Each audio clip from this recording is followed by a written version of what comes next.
This video contains gratuitous use of profanity and uncomfortable pauses to compensate for lack of professionalism and original thought. Viewer discretion advised.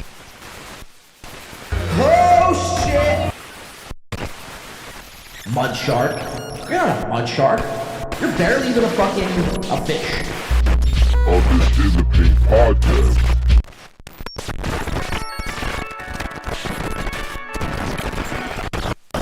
This is fucked up.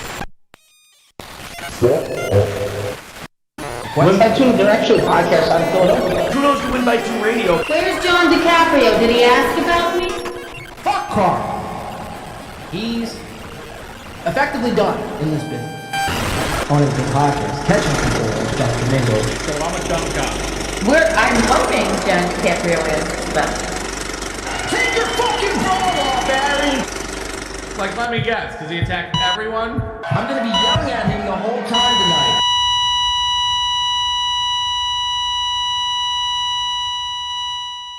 Your show sucks.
Ladies and gentlemen, boys and girls, what a wild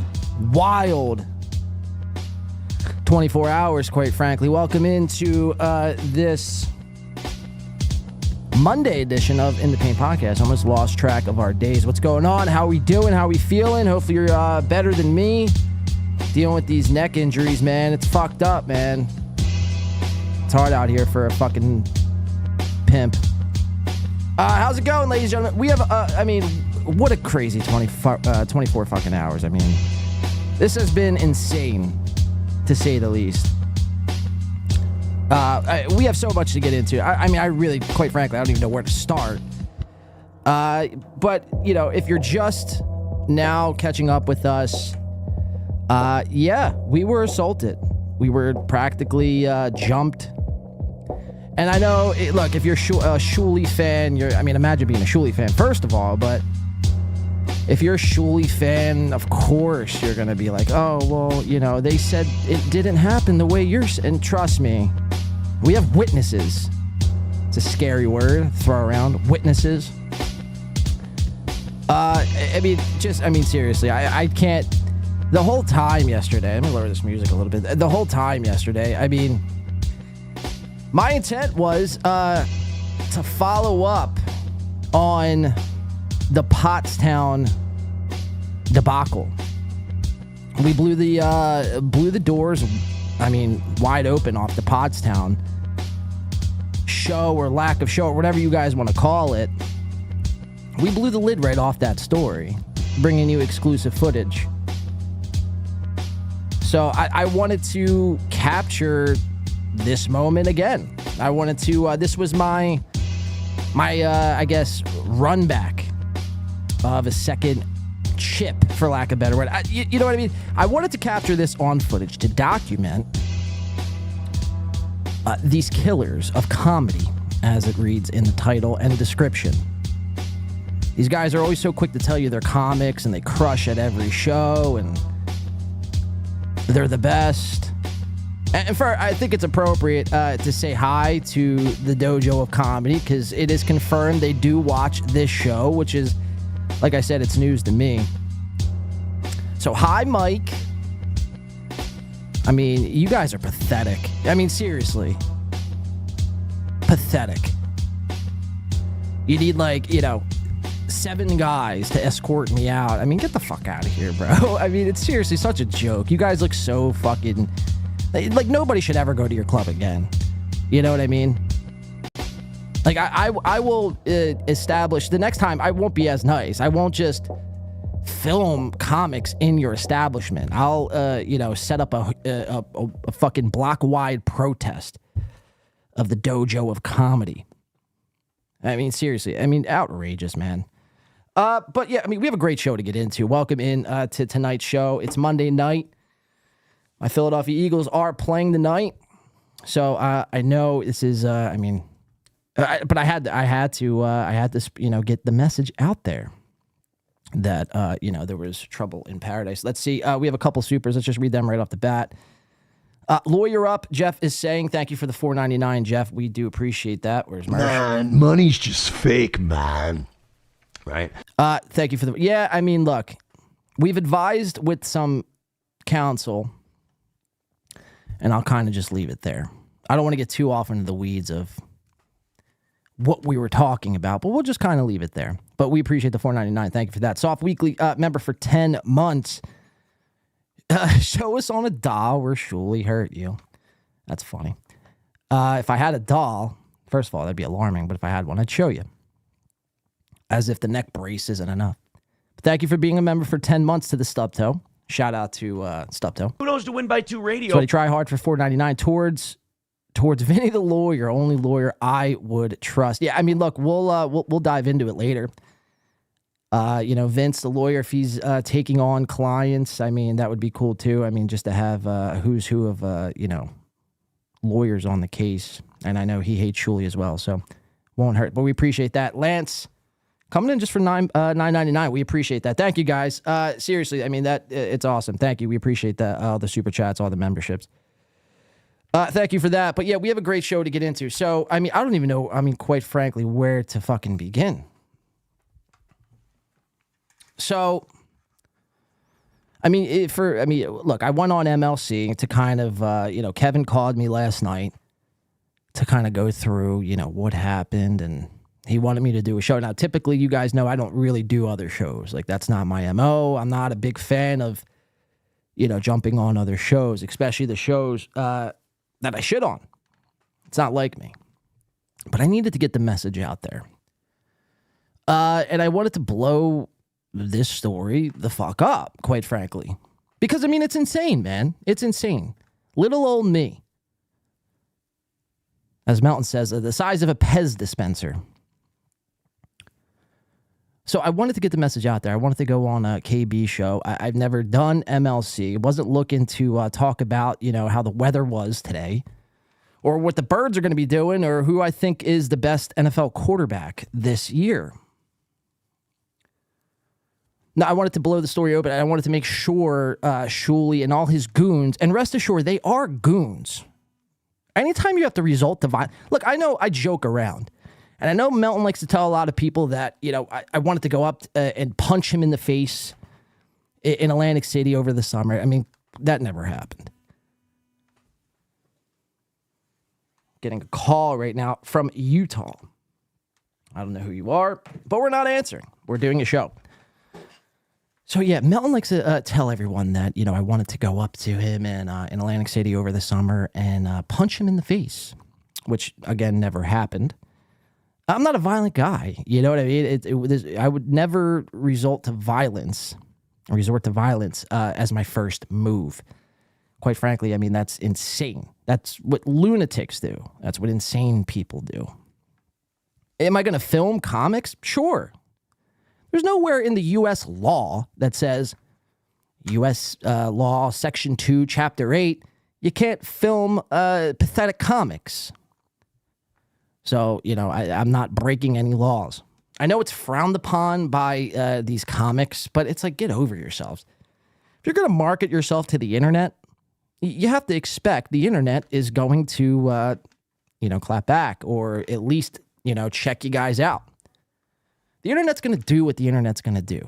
And if you think you're going to jump people and assault people to stop them from filming, I'm here to tell you, you have another thing coming. Because we're going to film. And I said this on MLC. We're going to film. I'm going to film. I'm never going to stop. Now, I made the mistake on Thursday's show, and I did say this on MLC, but I'll reiterate it again. I did say this on Kevin's show, but I made the mistake. I made the mistake of opening my mouth on this show. But like I said, I mean, this was at like the 3-hour mark, and we talked about it for like 5-10 minutes tops. I mean, we tried to order the tickets online, which, it didn't work out on the show if you were watching on Thursday. But I didn't think nothing of it. I didn't think one of Shuli's goons would get a hold of the footage. And not only was it Shuli's goons, but it was this guy, Mike, who owns the Dojo of Comedy.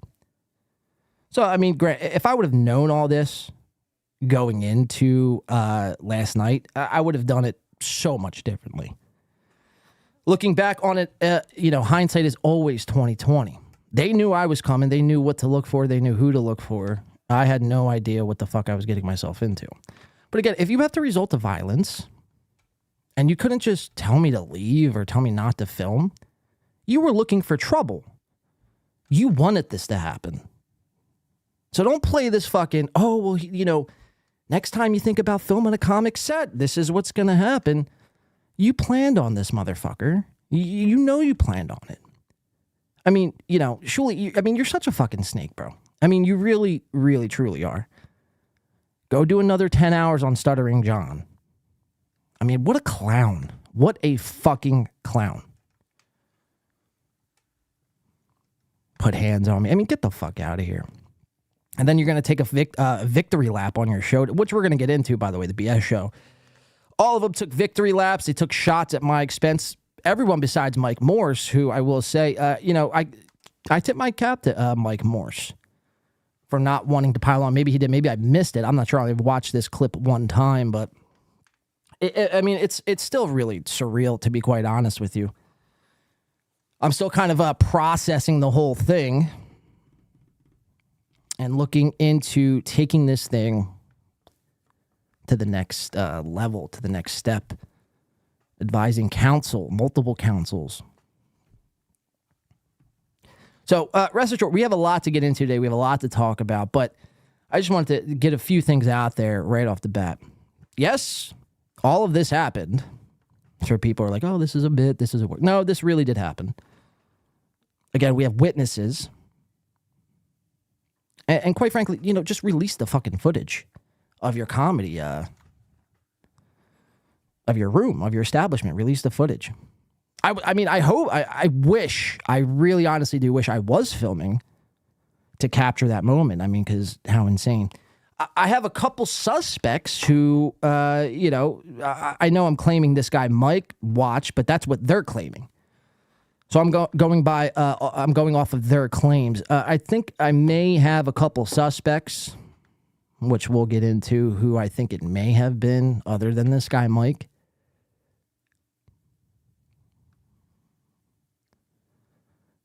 And we have a lot to get into on today's show. So welcome in.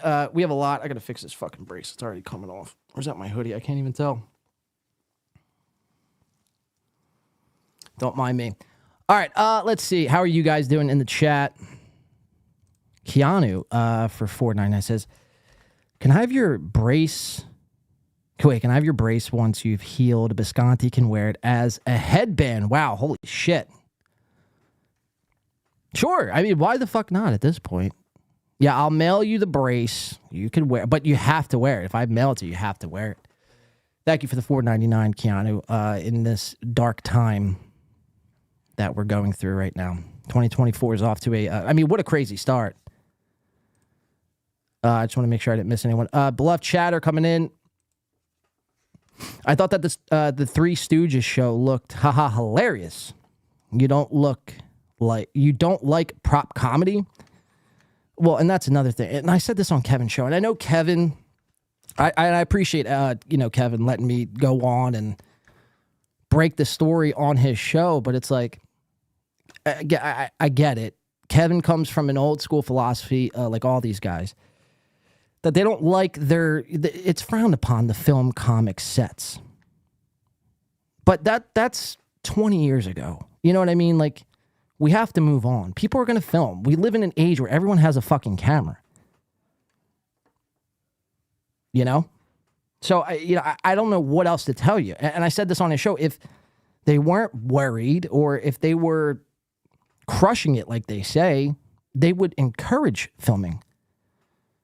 Again, I perform on stage all the time. Now, granted, it's in a whole different industry, but people are encouraged to film. It's just what it is. And if you do film at one of our events, I'd ask you to send me the footage so I could post it. I mean, it's bizarre. I mean, really, when I was there for about 5.5, maybe 10 minutes, somewhere along those lines. And within 10 minutes, man, I mean, seriously, I was completely caught off guard. We're going to go through it all. We'll break it down. We have this BS show to get into from this morning. Again, they took this fucking big victory lap, which was insane to me. Again, you guys did a whole weekend, quote unquote, tour. But by the way, it wasn't a tour.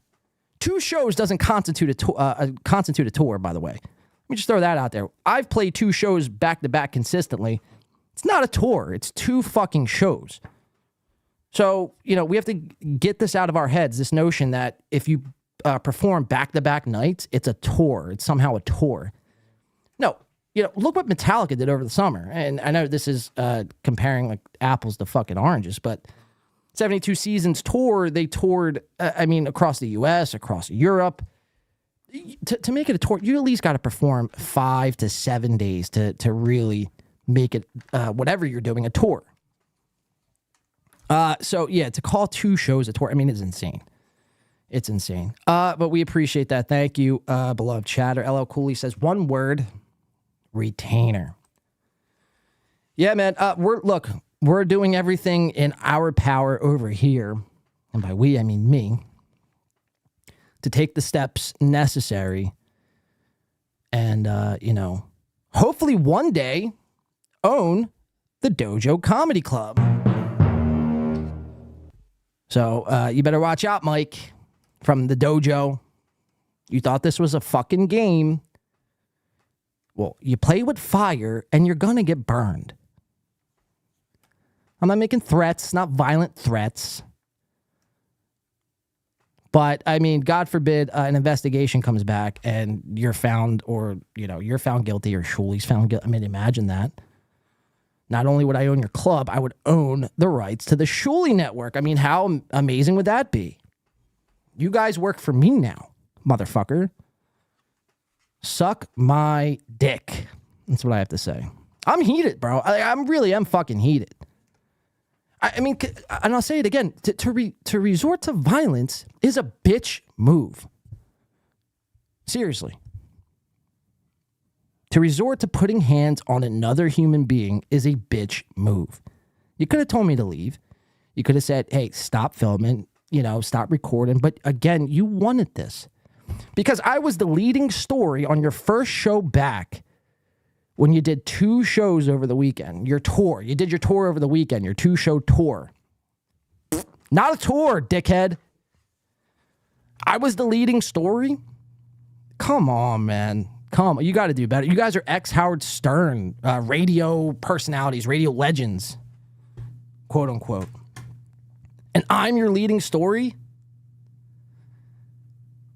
I mean, tell me you're pathetic without telling me you're pathetic. So it's just, this whole thing is ridiculous, to be quite often. Pulper80, shout out to Pulper80, gifting 1 Win by 2 membership. Thank you so much, Pulper. Kudos to Win by 2 Radio. We do appreciate that. Let's see. Leo Gunn coming in for 20 says, put this towards Vince the lawyer's retainer fee, Blade. Thank you for that, Leo. Yeah, we're going to have to... Look, Vince, if you're listening or if you're watching, reach out. WB2 Radio on Twitter or winby2radio@gmail.com, and we'll get back. I'd love to set something up and see how we could take this to the next level and, do everything in my, do everything in my power to prosecute these motherfuckers every, extent of the law that I can. Sue Party for $5.01. Says, I missed the story behind the neck brace. Did Kumia Country strike again? No. It depends. So in the sense of Kumia Country being a Chad bit, no. I mean, this isn't a bit. This isn't a work. This isn't a shoot. We're not playing around. We're not playing games. It's just, I know Chad said that. So, I mean, this is the problem I have with Chad. And, I was face to face with Chad today. I could have said, a lot of things, but this wasn't about Chad. But this is a main issue I have had with Chad, I should say, is because it's like, the big bad wolf. Or that's, I guess, the wrong fucking story, isn't it? The boy who cried wolf is what I was looking for. It's like the boy who cried wolf. After a certain amount of time, people are going to stop believing shit that is actually true. So that's kind of the dilemma we find ourselves in. People are like, this is probably a work. This is probably a bit. It's going to come. No, we went to. I was advised to go to and seek medical care, medical attention. Just to make sure, everything was all right. God forbid I twisted anything or I pulled anything. They want all this shit documented. I don't want to do this shit. Yeah, I got better shit to do. But, people need this shit documented for document's sake. So, no, it's not a work. Thank you, though, Sue Party. We do appreciate that. Honk the Clown coming in for a member for 4 months says, and much like the Holocaust, we must never, ever forget that Softcast is gay. Happy MLK Day. Thank you, Honk, for the membership for 4 months. Happy Martin Luther King Jr. Day. What a 24 hours it's been. Welcome into the show. We have a lot to get into on today. Most of it's probably going to just be this. So if you're not interested and you think this is somewhat a fucking work or a shoot, you might as well leave now, because we're going to be talking about this for the better part of 2 or 3 hours. So strap in. We have a lot of shit to get to. Beloved Chatter for 5 says, apparently you missed Lance's super chat in the beginning of the show. And Pulper also gifted a membership. Well, I seen Pulper's, and yeah, I got to Lance, no? Oh, and Pulper in the beginning. Thank you for that, Pulper. Oh, and Sam V. Thank you, Sam V. Sorry about that, guys. For the lawyer fund, fuck Shuli, Viva Spurgtopia. Thank you for that, Sam V, and thank you for that, Pulper, as well. Lance, I think I did get to you, though. And Leo Gunn comes in. He's a member for 2 months. Shout out to Leo Gunn. Kudos to Win by 2 Radio. Comes in. Where's it at? Blade's Dojo of Comedy got a nice ring to it. That would be, amazing. That would be amazing. If the new owner of the Dojo of Comedy was me, first of all, there'd be so much I'd have to redo with that place. Because, for people who may not know, this room, you walk into this room and there's maybe it seats 50 people tops. Now, I know I was super chatting into MLC last night, and I was driving. I'm on the Garden State Parkway for people who are from around this area. So I'm driving down the Parkway, and I'm trying to super chat Kevin Brennan to let him know that at least I was there, and how many people were there. Because, I mean, again, that was my whole intention, right? Like, I'm not shying away from it. My intention was to film. Capture it on video, come on today's show. Today's show was scheduled for 11 a.m. We would have came on. We've shared a few laughs at Shuli's expense. They suck at comedy. And, all this, I mean, the way it transpired, I mean, I guess it's for the best. I mean, because we watched Vince the Lawyer. I mean, really, and that's the thing that blew my mind is Vince the Lawyer, and it's no disrespect or any slight to Vince the Lawyer, but, he practically did an entire fucking live stream of all of their sets Saturday night. So, and that's another reason why it leads me to believe that you guys wanted this to happen. You guys thought you would, somehow invoke some fear in me. But again, that's not going to happen. I mean, we're going to film your shit. So, I mean, unless you kill me, unless you actually take a gun and shoot me, we're going to film. And, get the fuck over it. And get over yourselves. You're not that important anymore. Your ship has sailed. Your time under the sun and your time of relevance is gone. You're not going to be George Carlin or Richard Pryor, or Eddie Murphy, or Louis C.K. You're not going to be any of these guys. You're old, washed-up hacks who make fun of Stuttering John for, ad nauseum. It's embarrassing. But then you come on air and you're like, well, we do comedy too. Again, what I seen, the 5 minutes that I seen last night, I wouldn't constitute as comedy. You go to New York City and you could find the naked cowboy telling you a joke or two. Does that make him a professional comic? No. So just because you tell jokes doesn't make you a comic. Just because you perform on stage doesn't make you a comic. I'm sorry. You guys aren't working comics. Comedy is your hobby, if anything else. It's not, you don't do comedy. There's people who do comedy who probably get offended at the fact that you say you're a maybe you once were in a different life and in a different era. You're not anymore. And you're not relevant anymore. I mean, you need Stuttering John for any sort of relevance. So what does that tell you right there? But we appreciate that, Leo. Thank you for the membership. Pulper for 5 says, you missed beloved chatter super chat late in the show and also his gifted memory. What, today? Thank you, Pulper. I'll definitely check. Let me see here. Sorry if I'm a little backed up. I got the sweaty tryhards. Did I miss beloved chatter as well? I'm seeing 2 from beloved chatter.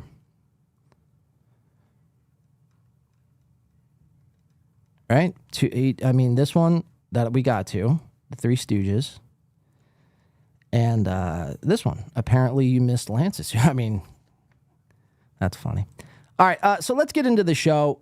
So I just wanted to set the stage. And yeah, shout out to Kevin, like I said, for at least having me on the show to share my story. I didn't really know what to expect. Again, Chad was there. And, I didn't want to make it about, this wasn't a Chad thing. This wasn't a Chad versus Win by 2 thing. This is a lot bigger than just that.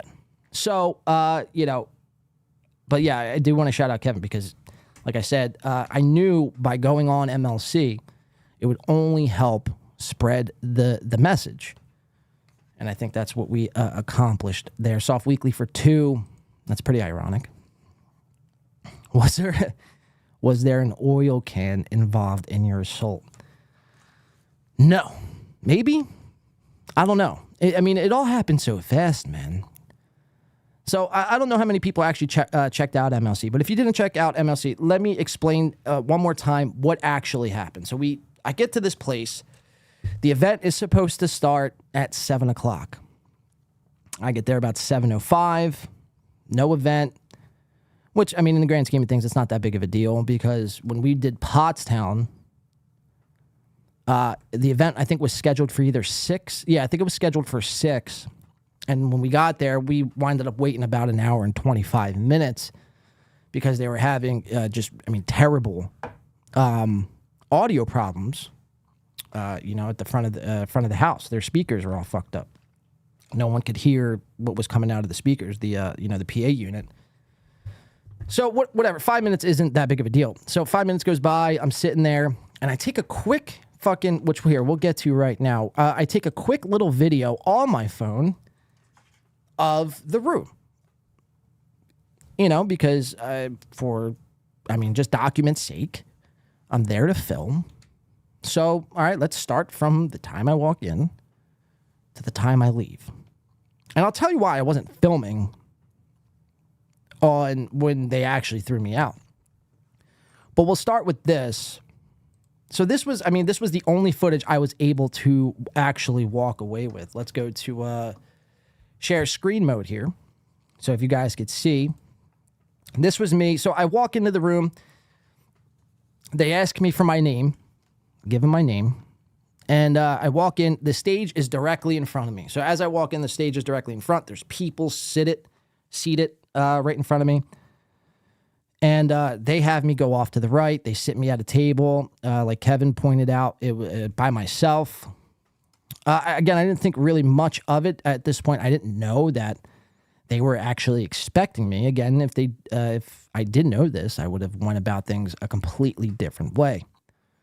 So I sit down, like I mentioned, I grab my phone, do a quick little snapshot of the room, and which actually is this video. So this is, probably within 2 minutes of me sitting down.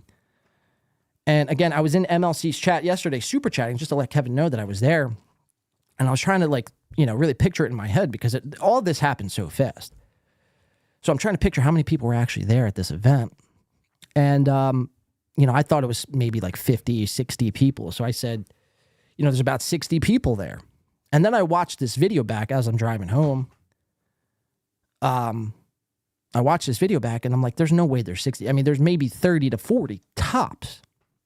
Again, I know more local bands that draw more than 4 quote unquote comics, 2 or 3 of which have been on Stern.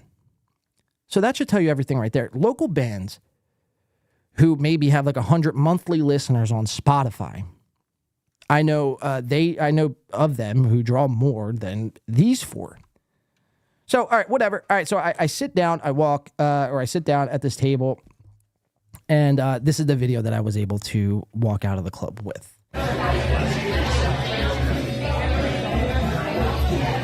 So here, we'll just take a quick frame by frame. This reminded me of like a bingo hall.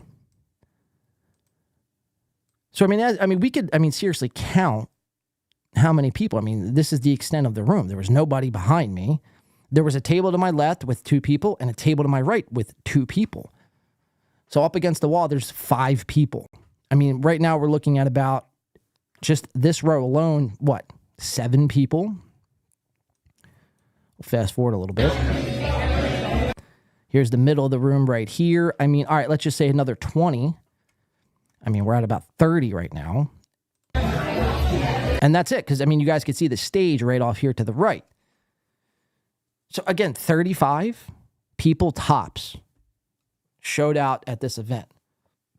Now I hear claims that, did Shuley paper this?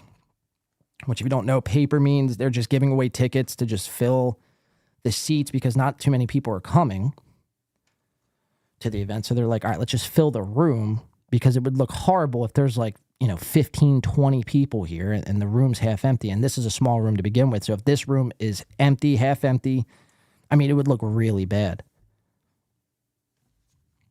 So here, let's just keep going frame by frame here.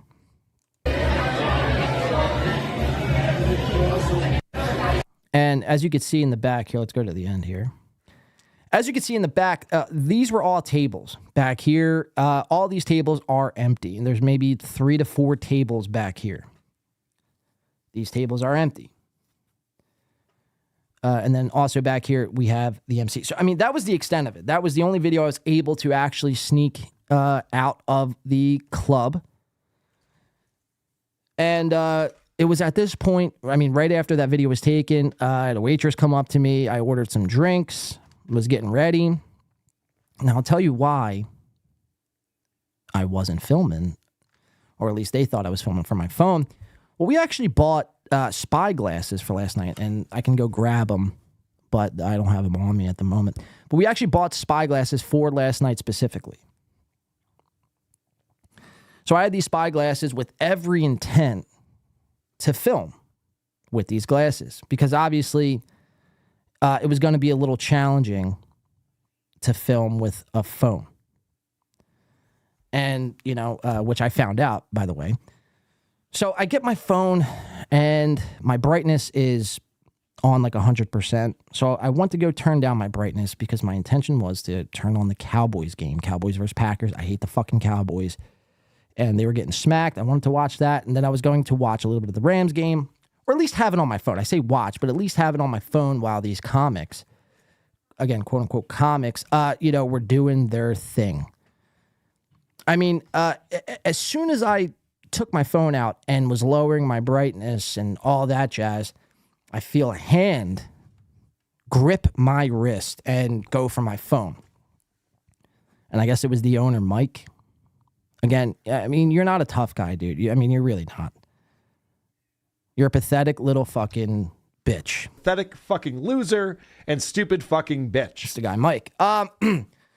So he grabs the wrist, grabs my phone, takes me out. If you guys could see here, there's a little pathway right here that leads out to a door, which leads down a flight of steps, which leads out a side door into the parking lot.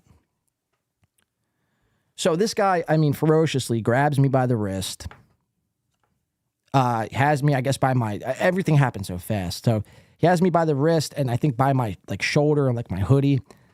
And I don't know what the fuck is going on, to be quite honest with you. I don't know what the fuck's happening. I don't know what he thought I mean, you would assume if you just saw what was going down, you had no idea.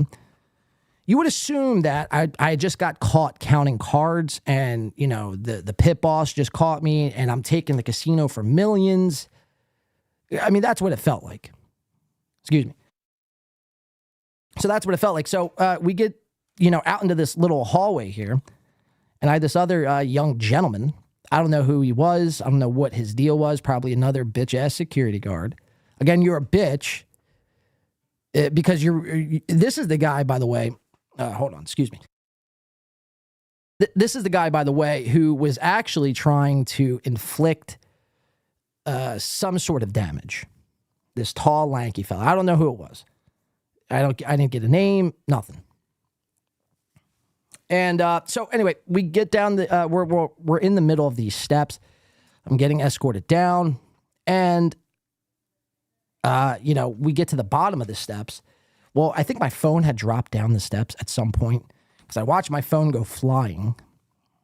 And I get thrown up against the wall at the bottom of the steps. I get thrown up against the wall.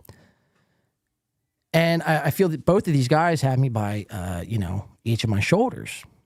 And this lanky motherfucker, again, I don't know who the fuck he is. If you guys know who he is, I mean, let me know.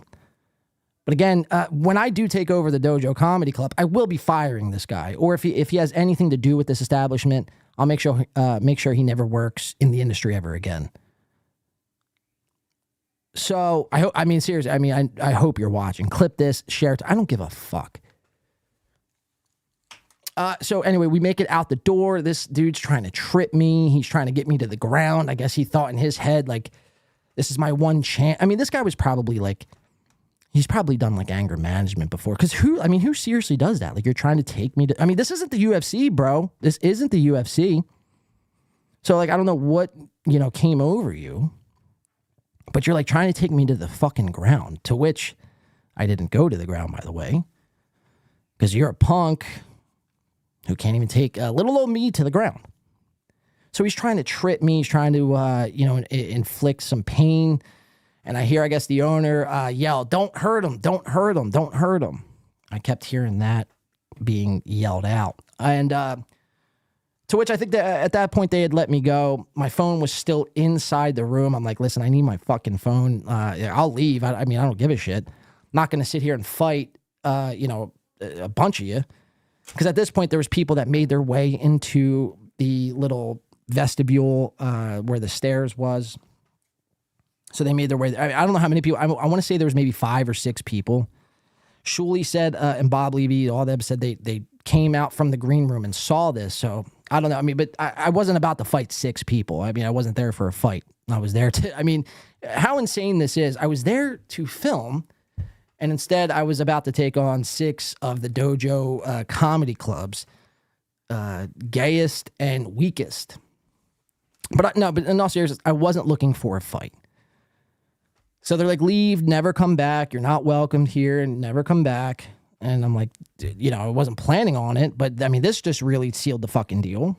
So I go to my car, and I'm just trying to like process what the fuck happened. I'm like, what is going on? And I talked to a couple people, and they're like, you know, they were probably tipped off, and we find out today that they actually were tipped off. So, and that's kind of where we are. And then I talked to, and by the way, when all this went down, I got home, and I'm sitting there. I'm just, again, thinking about everything that happened, talking to a few people. This is where Ray DeVito reaches out to me. And Ray, you know, I hope you're watching, Ray. I really do. Because, I mean, and I'm not speaking out of school here, but, I mean, you have to have better etiquette than this, man. You have to have better etiquette in this, in the sense that Ray texted me, and he told me that KB was... KB was heard about the situation and was pretty thrilled the way it went down, because obviously his hate for Shuley, and this puts, paints Shuley in a bad light, so on and so forth. And he's like, I gave Brennan your number, whatever. I'm like, all right, well, tell him to reach out and, we'll talk or whatever. And then, like, not even 5 minutes later, Ray texted me and he goes, hey, would you want to do my show at 11 o'clock? And I'm sitting there thinking, like, Ray, like, didn't you just give Brennan my number? Like, he wasn't calling just to chat about what happened. Like, obviously, he probably wants me to do the show. At least that's what you should think, or what you would think, or a normal person, a sane person, not a retard, would think. But somehow in Ray's, just idiocracy, he thought it'd be a good idea to try to scoop Brennan and for me to go on the show. It's like, Ray, look, again... that's almost a move Shuley would make. So, I mean, just have better awareness, man. Seriously. I mean, you wonder why people fucking... I don't want to say hate you, because you're not... Kevin tried to pull that to me on MLC today. He goes, so why do you hate Ray? It's like, I don't hate Ray. But Ray doesn't do himself any favors. He just acts recklessly. He doesn't think before he speaks. He just does. He just does. And it's like, that's going to... You can't keep going on in life by just doing and just be like, everything will kind of work itself out. Like, you have to, at some point, grow the fuck up and just have some sort of awareness. How you've gotten this far, I mean, really blows my fucking mind. But, and then, Kevin reached out. We kind of went over that. And it leads me today, which the BS show, obviously, like I said, was taking their victory laps, and that's what we're going to get to now. So like I said, I mean, just a crazy 24 fucking hours, man, to be quite honest with you. Let's see.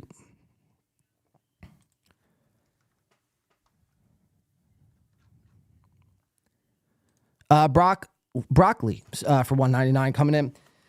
Did they refund the ticket you purchased? No, they did not refund me, but we are working on that cash back now. I mean, look, it's $30. It's not, I'm not really too worried about it at the end of the day, but I will say the service that was, promised or issued wasn't provided. So, we're working on getting the 30 back. But no, to answer your question, Broccoli, they did not refund me as of yet. Thank you for the $1.99. Man, money's just fake, man. Right? Thank you, Mersh. Maybe not, maybe to you, but not to the rest of us. We actually have to, get up and work for a living. All right, I want to get into this BS show. Let's take a shot. Let's kind of decompress. That's where we are today. We go on MLC. Obviously, most of you probably have, seen the appearance on MLC. We're just kind of trying to, I was, I guess, letting Kevin break the story, although people already kind of knew about it. But I was kind of, I figured it'd be a great thing to kind of finally collab with MLC and to get the story out there. So that's where we are right now. Let's go to the BS show. Let's rewind a little bit because, again, this is the first thing I woke up to this morning was the BS show taking their victory lap. And I have to remind everybody that these guys just did, to what they will tell you, a comedy tour for the weekend. Shuli flew up from Alabama, and the first fucking story they lead with is this. So let's get to it. This is the BS show from this morning. There's a couple clips I want to play on this. Let's check it out. And by the way, we have a new upgrade in the studio, which we are going to check out now. Make sure everything looks good. All right, yep, we're good here. All right, so BS show from this morning. Let's check it out.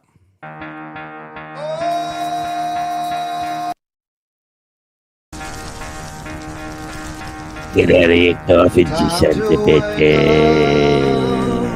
Blah, blah, hoo-ha. Hopefully everyone can notice the upgrade.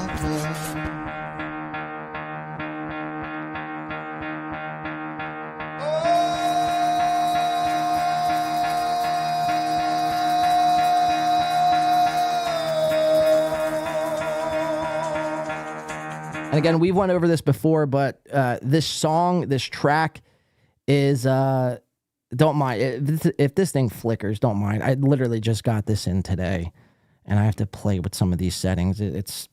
It's not on anyone's end. This is on my end. I'll have this fixed for next show, rest assured. But so their lead-in song is this, it's from this TikTok. I think he's a TikToker, or maybe he posted on Twitter or whatever, but it was a viral song. Like all over the internet, circa like 2021 or 2020, like during the pandemic. It's this guy, I don't even know what, or it's Mark, his name's Mark something. I forget his last name. It's like, this is their intro song. It's a song from somebody else. Shout out to Leo Gunn coming in for 5 Win by 2 stub toe memberships. Who knows to Win by 2 radio? We appreciate that, Leo. There we go. Let's see who that went to. Could we check that out and welcome them into the stubbed toe? Let's see here. Leo Gunn gifted 5, and these are going to No Hernan, TK Suso, Girth Brooks, Ross Dogs, Broken Spirit, and Mark Sloan. I almost feel like that's the guy's name whose song this is, Mark Sloan, but it's not. It's like Mark, like Angus or something. Fucking weird. I don't know, but thank you for that, Leo Gunn. We do appreciate that, man. And Soup coming in one more time for the 5. It's so 50. I mean, I'm not complaining. It's just I've never seen 501 done. And this is like a reoccurring super chat. It's pretty funny. Did they have any signs?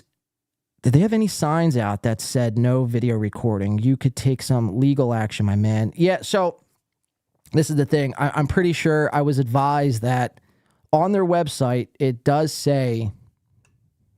I'm pretty sure it says no recording. There was no signs or no announcements to my knowledge from inside the place. But again, I took that first video and then I didn't film again. And I was planning on filming, but I had these spy glasses. Maybe when I take a quick break, I'll go get the spy glasses and show everybody that that's how I was intending to record. So to think I was recording with my phone is completely insane. And again, if I did record, I'd have the footage of said assault. So I don't know. Again, we're being advised, and maybe I'll hit up Vince the lawyer for further advisement or advisory. And yeah, we'll see what's up. I mean, we'll let the lawyers handle it, as they say. But thank you for that, Soup. We do appreciate that. Let me see here where we at. All right. So yeah, this is the BS show from this morning. Again, this is not even an original song that they wrote, and mind you, Mike Morse does like parody songs. It's like he can't whip up a parody intro.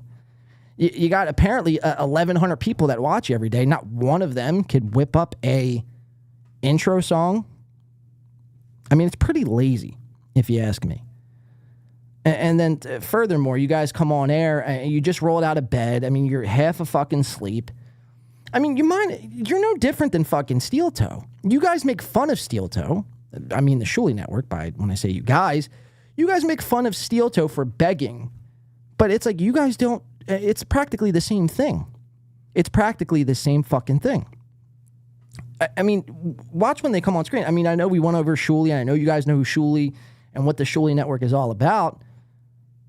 But I mean, here, we'll just let it play. I mean, look at the effort or lack thereof on this screen by these four gentlemen.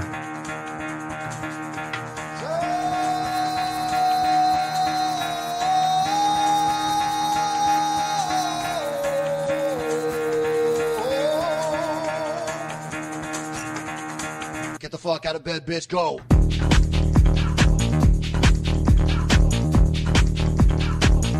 Get up and get the guy go.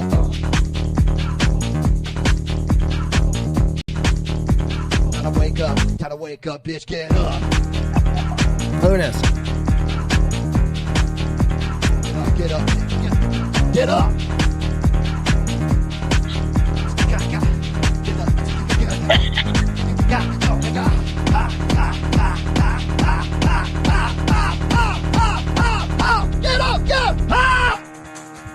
It's like I've seen more energy from, worse show. Like you guys all make fun of Stuttering John, but it's like Stuttering John does a far better job, at least being energetic and having some charisma. Like you guys, what is it that you guys actually do? Seriously, what is it that Shuli and Zenhauser and Mike Morris and Bob Levy, who's not even on screen when the show fucking starts, what is it that you actually do? Again, you just sit there. You make a couple Stuttering John puns and jokes, and you expect, and we talked about this like 2 weeks ago, but these guys, because they had their foot in the door at one point, they expect this money, like that everyone should be donating to them. Like, they're so worthy. What they're doing is, the content that they're putting out is so just far beyond anything else that anyone else is doing, like they actually deserve. It's like you guys don't. You guys, quite frankly, you suck.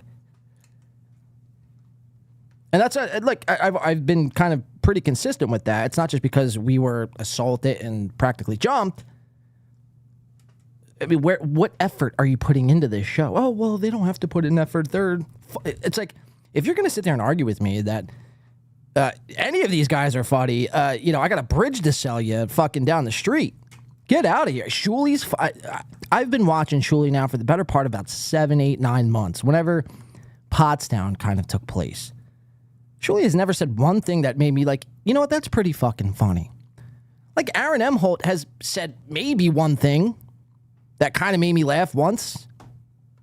Look at the whole fucking, he can't make April come. That made me laugh. There's never one instance where I actually laughed watching the BS show. Not once. Times, daddy. Let's continue.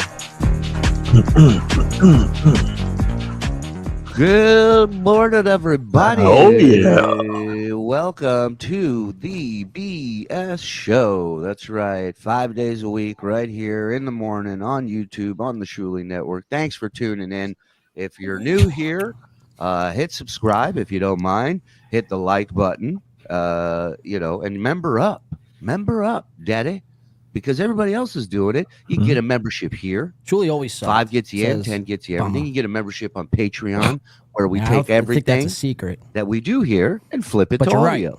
So you have 2 spots you can go to. And the cool thing about YouTube, you can be gifted a sub, a membership. So what you have to do to ensure that is go into your settings, which there's a link in our description.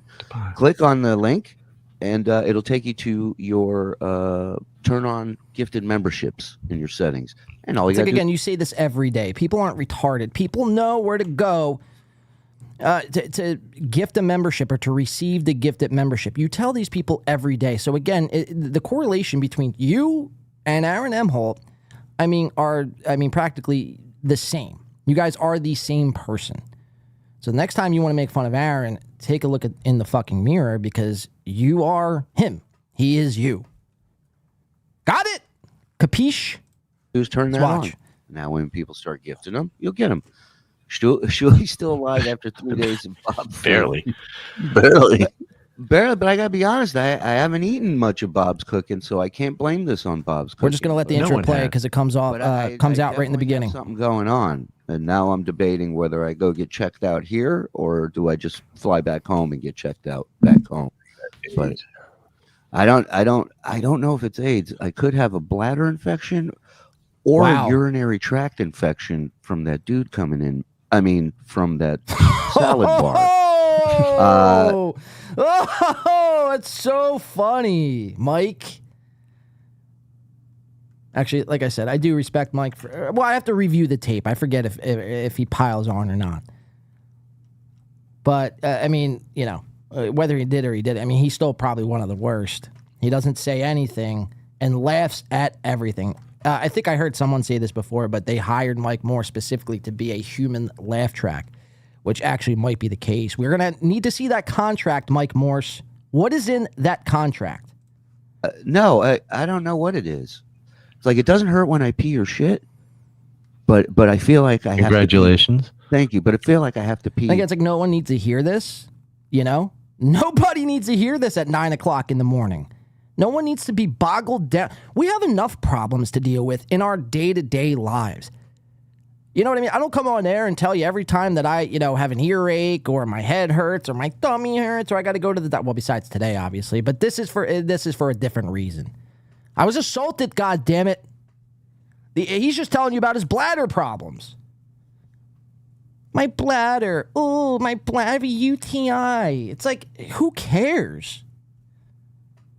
Take some fucking penicillin and move the fuck on. There's pressure. When I push Keep down, watching. then it hurts. But if I don't touch it, Right. actually, now that I push down, it's not hurting as much. I don't know. I don't know what's going on, dude. Other than It's over. You fixed it. Whatever you did, you fixed it. It's fine. Don't talk about it anymore. I think you have a little thing called hypochondria. No, get out of here. I'm a man of the people. You watch I'm not- the Brady Bunch or something like that? Why? What did they have the same thing? All right, here we go. Episode where Get ready. one of them Strap had in. some- This is where it gets good. Yeah, he just woke up. He's tired. What do you want, man? This guy's He working. gives like it all. He gives it all on stage, and he just bleeds for the audience. So when he gets home, it's like we have to carry him home.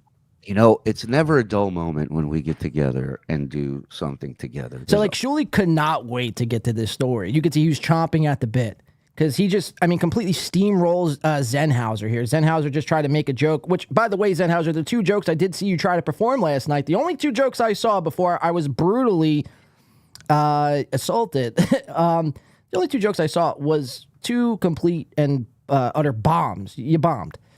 No one laughed.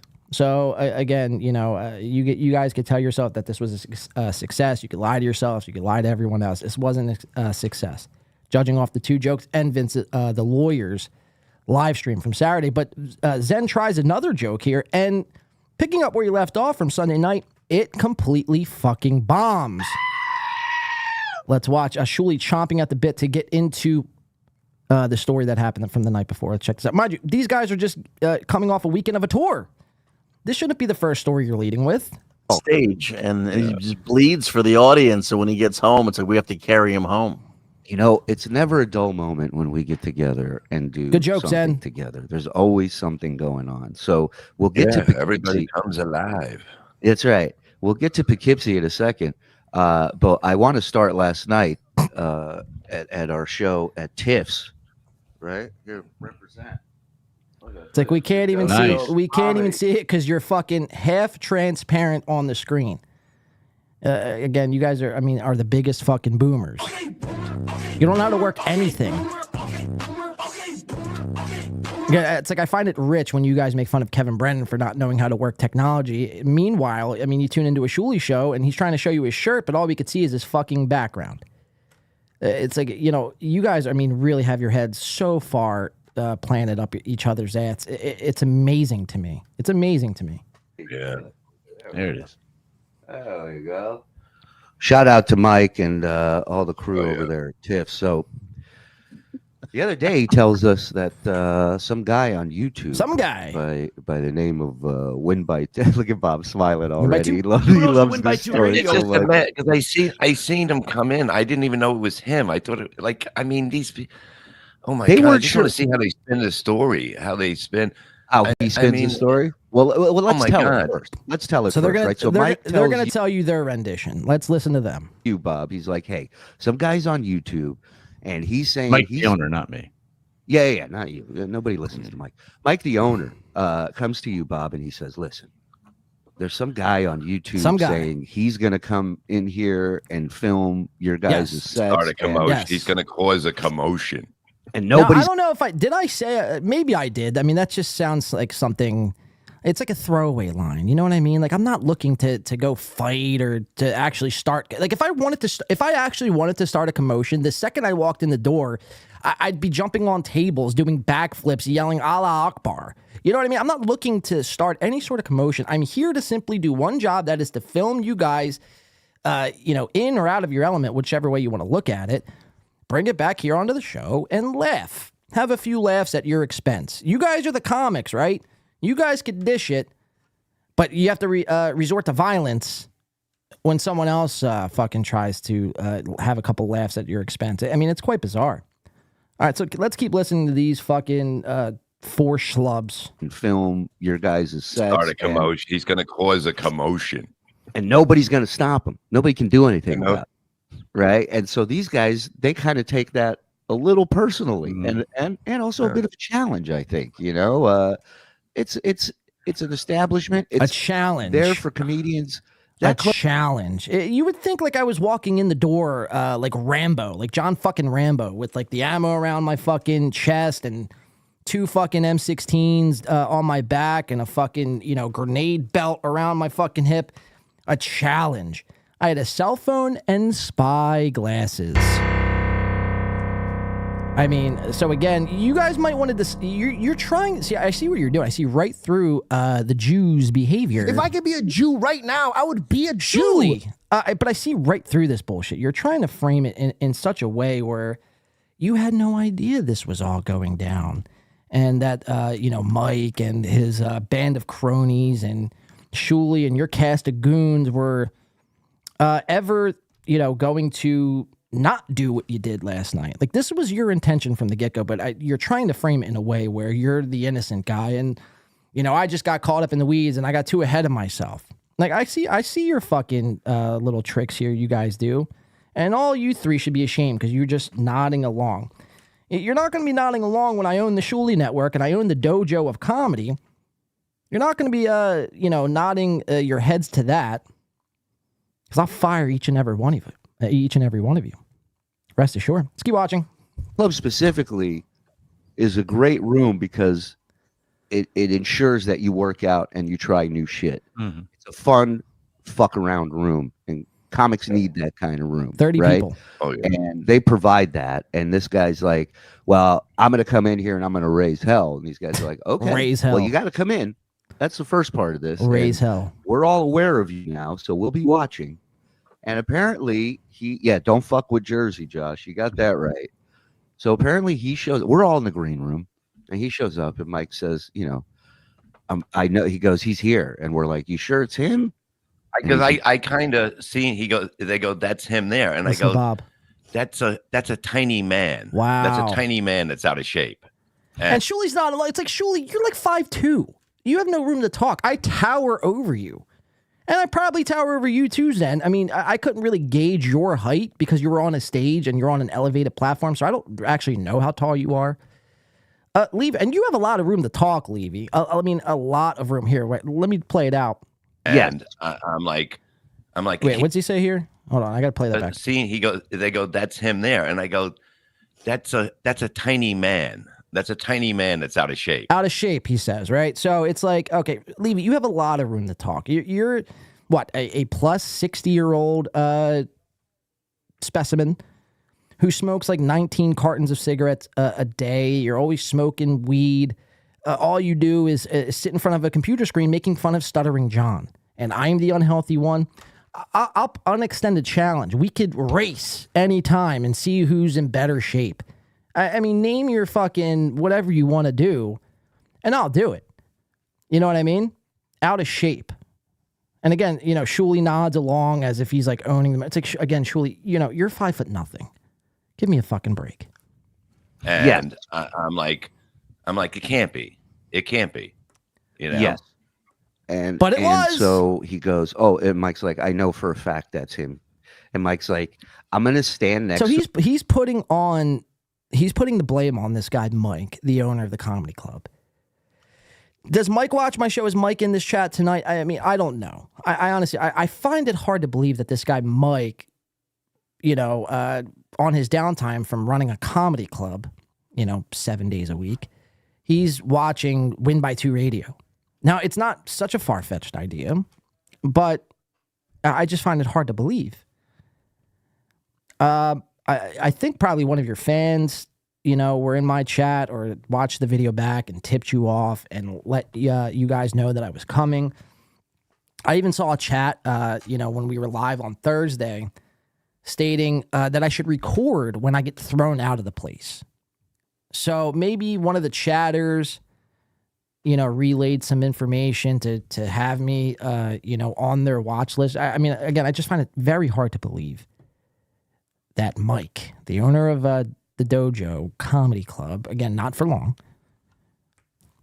is watching my show. It's pretty, it's a crazy concept, really. But let's keep watching. To him, and the minute he takes that phone out, I'm throwing him out of this fucking building. So again, you're saying Mike said the minute he takes his phone out. So you're not saying specifically so if I just take my phone out and want to look at my phone during the boring sets that are happening, 5 feet from my face, what, you're going to just throw me out? That sounds a bit insane. And we're like, yeah, okay, dude. I mean, Vince the lawyer was off by one show, and he would have been at this show last night. What a story. But so we're backstage. So it's okay for Vince the lawyer to film your entire set, but not me.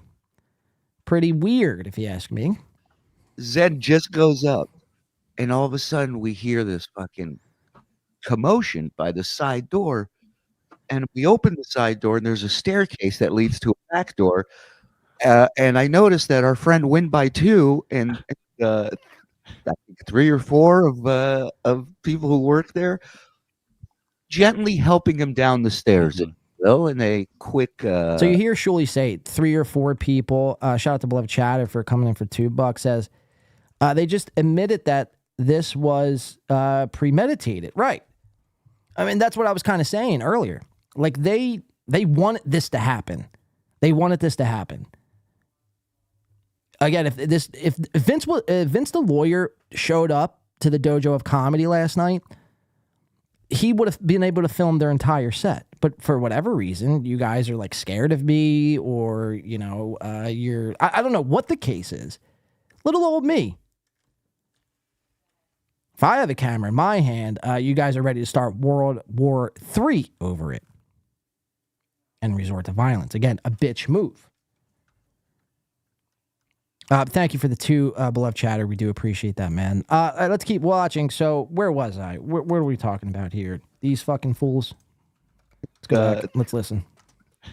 3 or 4 of okay. Oh yeah. So that's what I want to say. So he's saying 3 or 4 people here.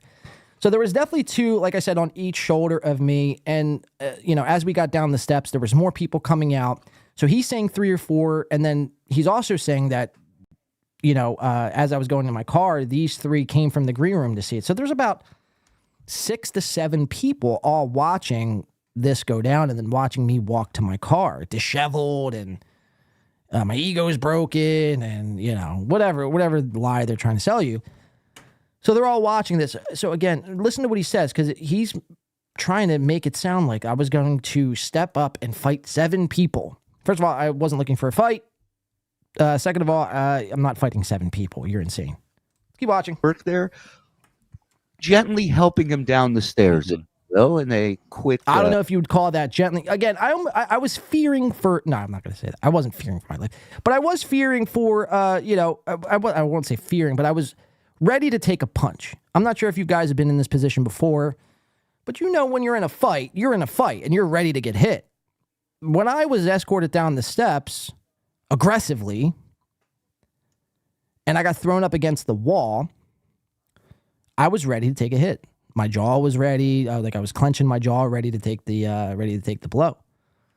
But he's gonna say again, the way he's trying to disguised this as if this was all, they were doing this nicely and they were just like, just please leave the building. Didn't happen that way.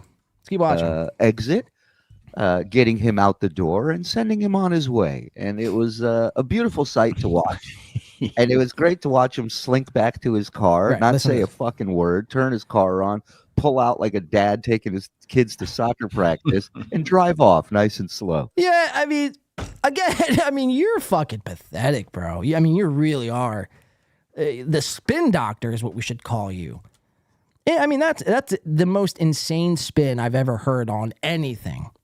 You know what I mean? That's a bigger spin that I've heard on like 9/11 and COVID, and all these other mass fucking tragic events that took place. Again, what was I supposed to do? And you have to understand my mind. What was going through my mind in this time frame. I don't know why I'm being kicked out. You know what I mean? I don't know. I'm confused, if anything. So I'm thinking, like, what the fuck is actually happening? I'm trying to process this all while simultaneously trying to get ready in case I have to fight. So you want me to turn around, tell everyone to go fuck themselves so they could rush me and then have a reason to, jump at me even further than what they already had, proceeded to do. What kind of world do you live in, Shuli? You're a joke. All of you should be fucking ashamed. Let's keep watching. So, yeah, that was a blast. That was. I told Mike, I said, I don't care how the rest of this shit goes. This show tonight, I go, this was worth it for me. I would have come out. Right, because that was the highlight of your weekend. Again, you did 2 shows this weekend, and I'm the highlight of your weekend. That's fucking fascinating to me, man. Tell me, you bombed this weekend without telling me you bombed. Shuli was like, we heard a commotion, and it wasn't laughter. No, it wasn't laughter. Zen was on stage. It wasn't laughter. It wasn't laughter. It kind of sounded like a dog dying. A dog dying. Okay, so next time you're in my neck of the woods, Zenhauser, let me get 7 of my goons to escort you out of somewhere, and let's see how fucking well you take it. Take the fucking beanie off. It's cutting circulation from your fucking heart to your brain. It's cutting the blood off to your brain, Zen. We see a lot of these, typically they're fats, but just, people in general, are wearing Scullies and these beanie caps. It's like Tim Pool already coined this look, Zen. Why you have a beanie on is really beside me. Are you doing podcasting from outside? Are you playing outdoors right now as you're doing why do you have a beanie on? Does your heat not work? Can you not afford heat? Why do you have a beanie on? Oh, my hair's messed up. I just rolled out of bed. Take a fucking shower. You know what I mean? It's one thing to wear a hat. Even wearing a hat indoors is a little like, You know what I mean? I probably should take the hat off. It's like proper etiquette. You don't wear a hat indoors. Even me right now, I don't want. But my hair was a little messed up. But I way better. I have a way better hairline than Zen does, and I would never think for a second that a beanie would be a better option than a hat. So I don't know which it is. You're either doing podcasting from your backyard or outdoors somewhere, maybe in the woods, or you can't afford heat. Either which way, not a good look. Not a good look. Let's keep watching. I said to Zen, I go, were you all right up there when all that commotion broke out? And he's like, what commotion? I go, when they threw that guy out. It's a small room, And he's like, real small. And Zen's like, what guy? I'm like, you didn't hear? And by the way, Anthony Zenhauser, the only person in modern podcasting history, or modern podcasting today in 2024, I should say, the only person to be using a Yeti snowball to podcast from. Again, you do this for a living. You've been with the Shuli Network for about 5 months now. And to use a snowball microphone, something that goes for about $55 US after tax, what are we talking about? So, yeah, maybe you can afford heat if you're using a Yeti snowball. Upgrade your shit, man. Do fucking better. Let's keep watching. Or see them toss this guy. He goes, No, he goes, I guess I was just bombing so hard, I shut everything out. He goes, shit. And which one is it? You shut everything out and you didn't hear me? Surely, so I caught you in another lie. You shut me out and you didn't hear me, or I sounded like a dying dog, which is pretty funny, actually. But which one is it? You can't have it both ways. You can't say you didn't hear me and then simultaneously say, well, it sounded like a barking dog. Maybe take the beanie off and you could hear clearly. Fucking buffoon. Let's keep watching. Tunnel vision. Which you did not buy. You did great this week. Everybody. Such a fake laugh, too. Let's watch this fake laugh up close and personal on the new 65-incher we got here. I mean, it really puts things in a better perspective. I didn't realize how much of a difference this would make, but this is kind of off topic here. But we've upgraded, for audio listeners, we've upgraded in studio from 50 inches to 65. I mean, really, what a fucking difference. I could see everything a lot better. Hopefully it's translating well for everyone at home tonight. Hopefully this is a better visual experience for everyone. I try to go above and beyond the average podcaster, the average Joe, the average Zen, the guys who kind of just give you the bare minimum and just buy Blue Yeti Snowball microphones and think that will suffice as they try to make a name for themselves in this business. It's not. We laugh at people like you on a daily basis. But watch this fake laugh take place here. Shuli's going to, I don't know what Shuli's doing. I mean, Shuli is living in an alternate dimension, an alternate reality than the rest of us. He thinks the way the events went down happened in a way that they didn't. And Zen, like the ball washer he is just going to cuck it up and be forced into this awkward fake laugh. Let's watch. Which you did not buy. You did great this week. Everybody did great. I mean, that's so bad. Like, I could feel the fakeness just oozing from your fucking pores. All right, let me see. I think we have another clip. Or I don't know if they continue here. Let's keep watching. This weekend. So that was last night. Shout out to Mike and everybody over at Tips. What a great fucking club. What great people. You know, and as listen, it's just fun to work with people who fucking get it, who enjoy it, and much love to those guys. Right, I think that's where that clip ends. Let's go to the next clip here. Sorry, let me pull this up here.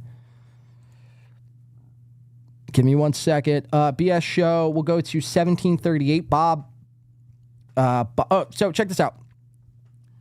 We've heard Melton, Sir Patrick C. Melton, over the last 2 or 3 weeks, really since Christmas, when he was doing like 2 or 3 live streams, while everyone else was celebrating the festive holiday that we know today in America as Christmas.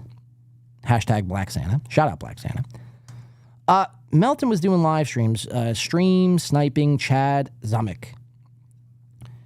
And we've heard Melton kind of run with this narrative that over the summer, Win by 2 wanted to assault Melton. I wanted to walk right up to him and punch him in the face, and I was going to jump him and put him in a headlock and then do like a fucking power bomb. And first of all, it's like, I can't even lift you, Melton. You're like 900 pounds, all right? So the power bomb's out the window. Was I going to walk up to you and punch you in the face? No.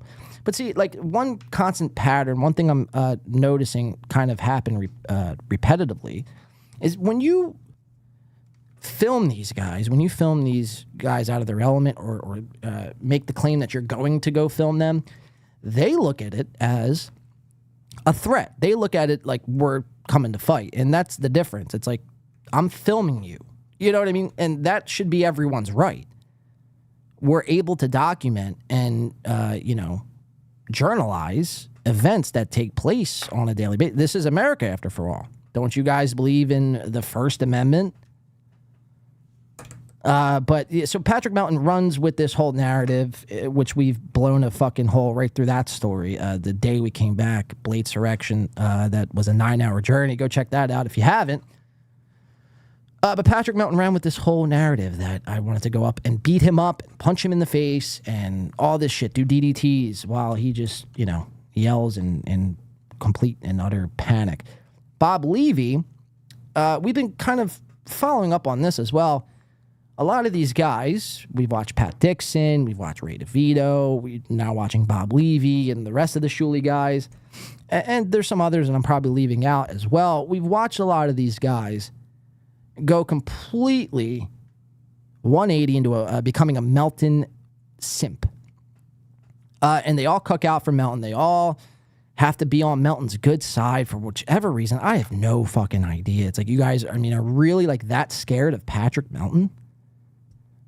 It's either you're scared of him or, I don't know what the other reason would be, but you love him and you have to worship him on every show. To get Gino and Keanu on New Year's. They were doing a lot of the cucking and simping on Nobody Likes Onions. So we're going to listen to Bob Levy coming up here, kind of run with Patrick Melton's narrative. Again, tell me you're a simp without actually telling me you're a simp. Let's go to 1738, where Bob Levy is going to run with the Patrick Melton narrative of me wanting to fight Melton. Check it out. Against their will, and when they both stay the whole show and they both enjoy it and talk to you at the end of the night, that's a great sign. Mm-hmm. That's the victory you want.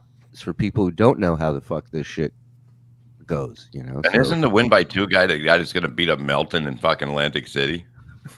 Yeah, I don't know why this kid's so angry. I really don't get what these people think. You don't get what these people think. It's like, why don't you do some fucking research, Levy? Why don't you do some, fact checking before you just start running your mouth? No, win by 2 is never going to beat up Melton. That was never a part of any fucking plan. So before you do yourself a disservice and just agree with everything Patrick Melton is saying, again, Melton simp style. Whoop, sorry, wrong fucking sound. Melton simp style. Simp!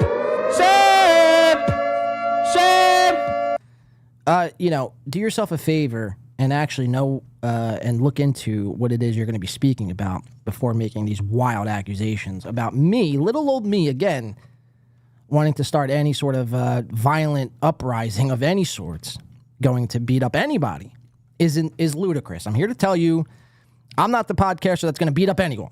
I would never make any such claim. All right? So let's make one thing clear. Let's keep watching.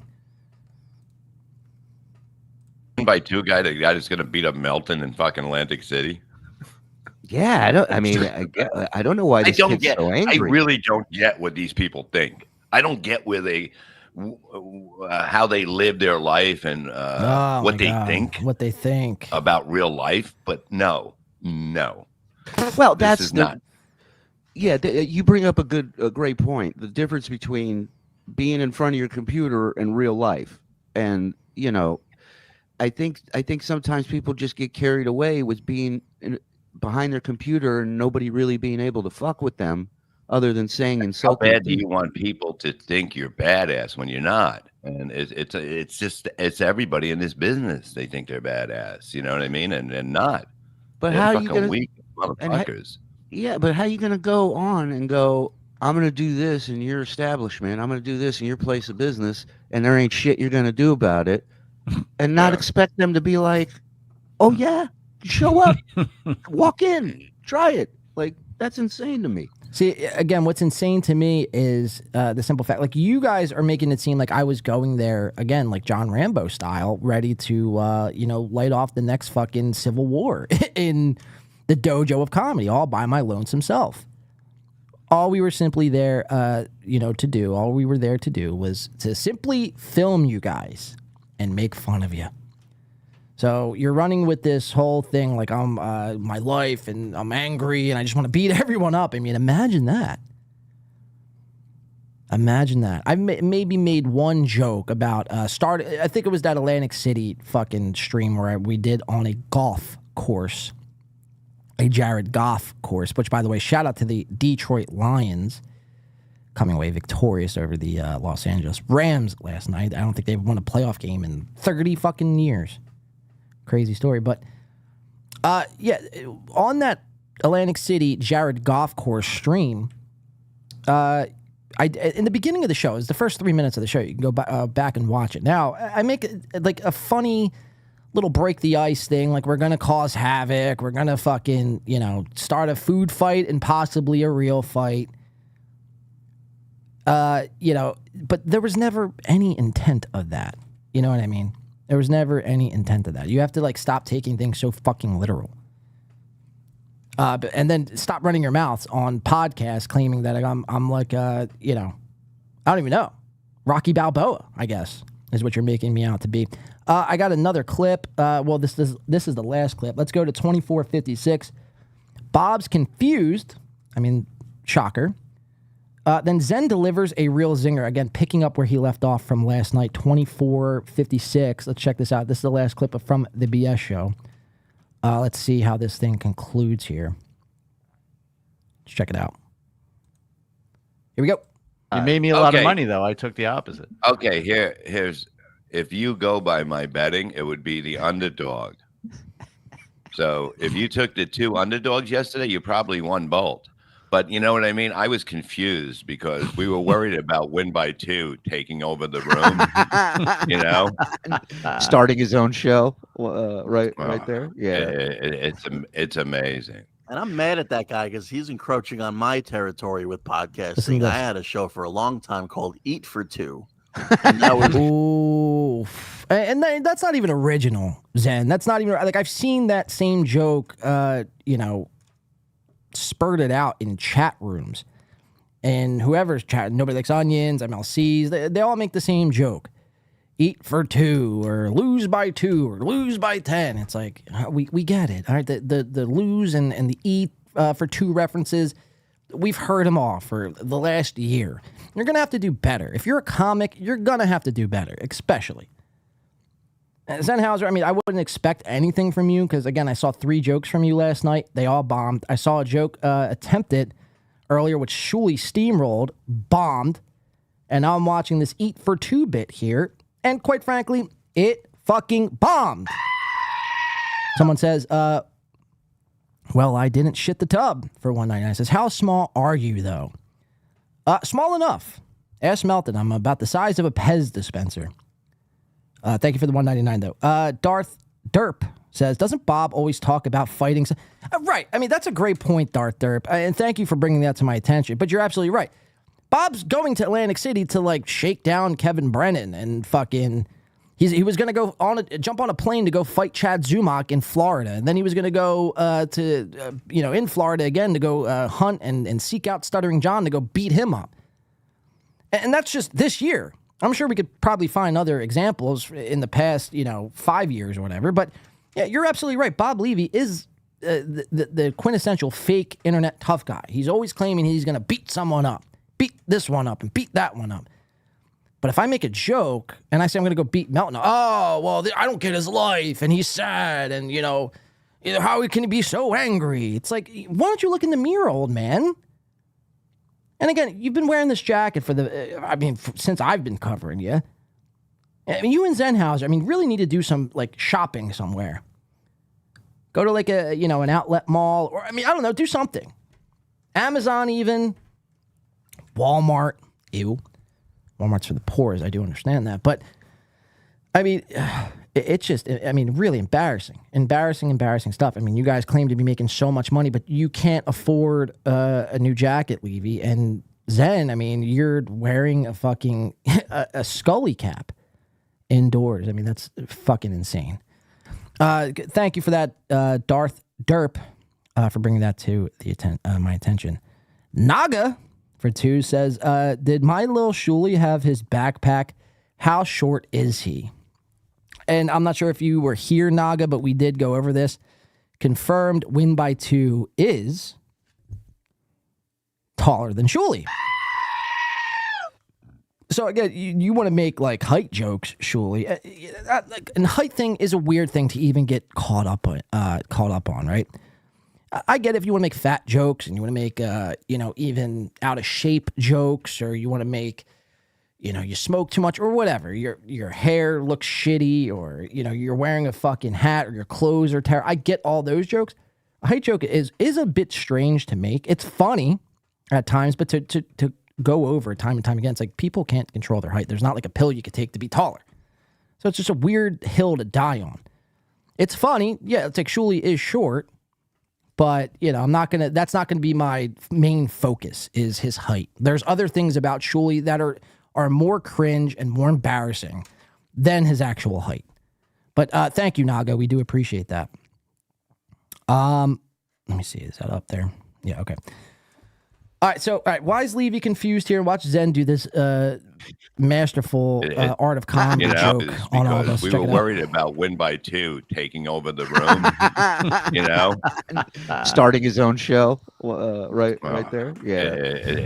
It's amazing. Here, before Zen gets to this, maybe that's what I should do. Instead of just going there to film and then bringing on the show the next day to talk about, maybe the next time, instead of just going to film, I'll bring my entire podcast set up and just start doing a podcast while all you guys are trying to do comedy. Maybe that's what I'll do. I mean, you forced my hand. Filming isn't going to do it anymore. So next time I'll just set up shop and I'll do a podcast from right in the middle of any establishment I feel please.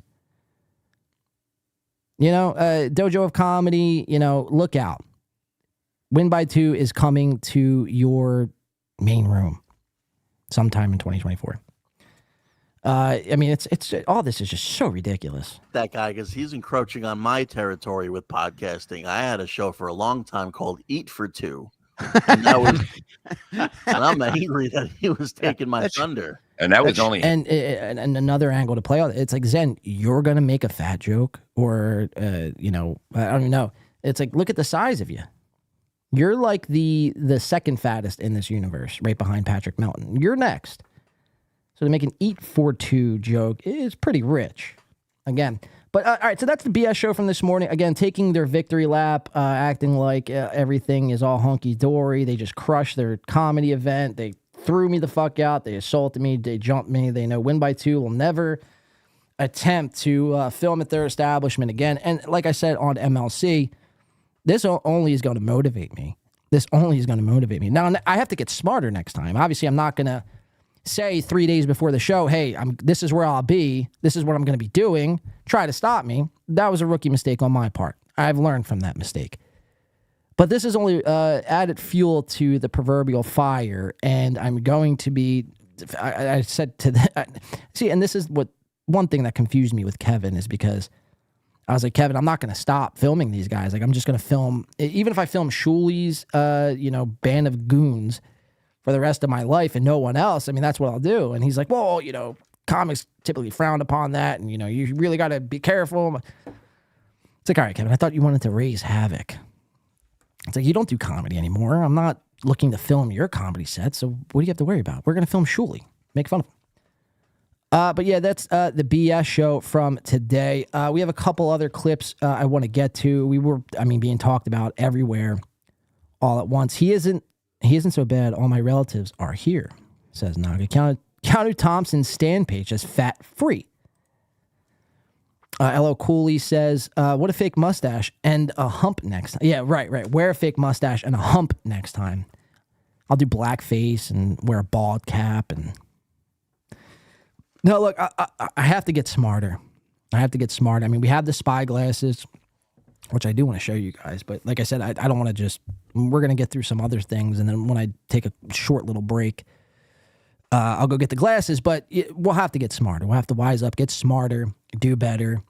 Even if I got to infiltrate with my goons next time, we'll figure it out. But this will never happen again, rest assured.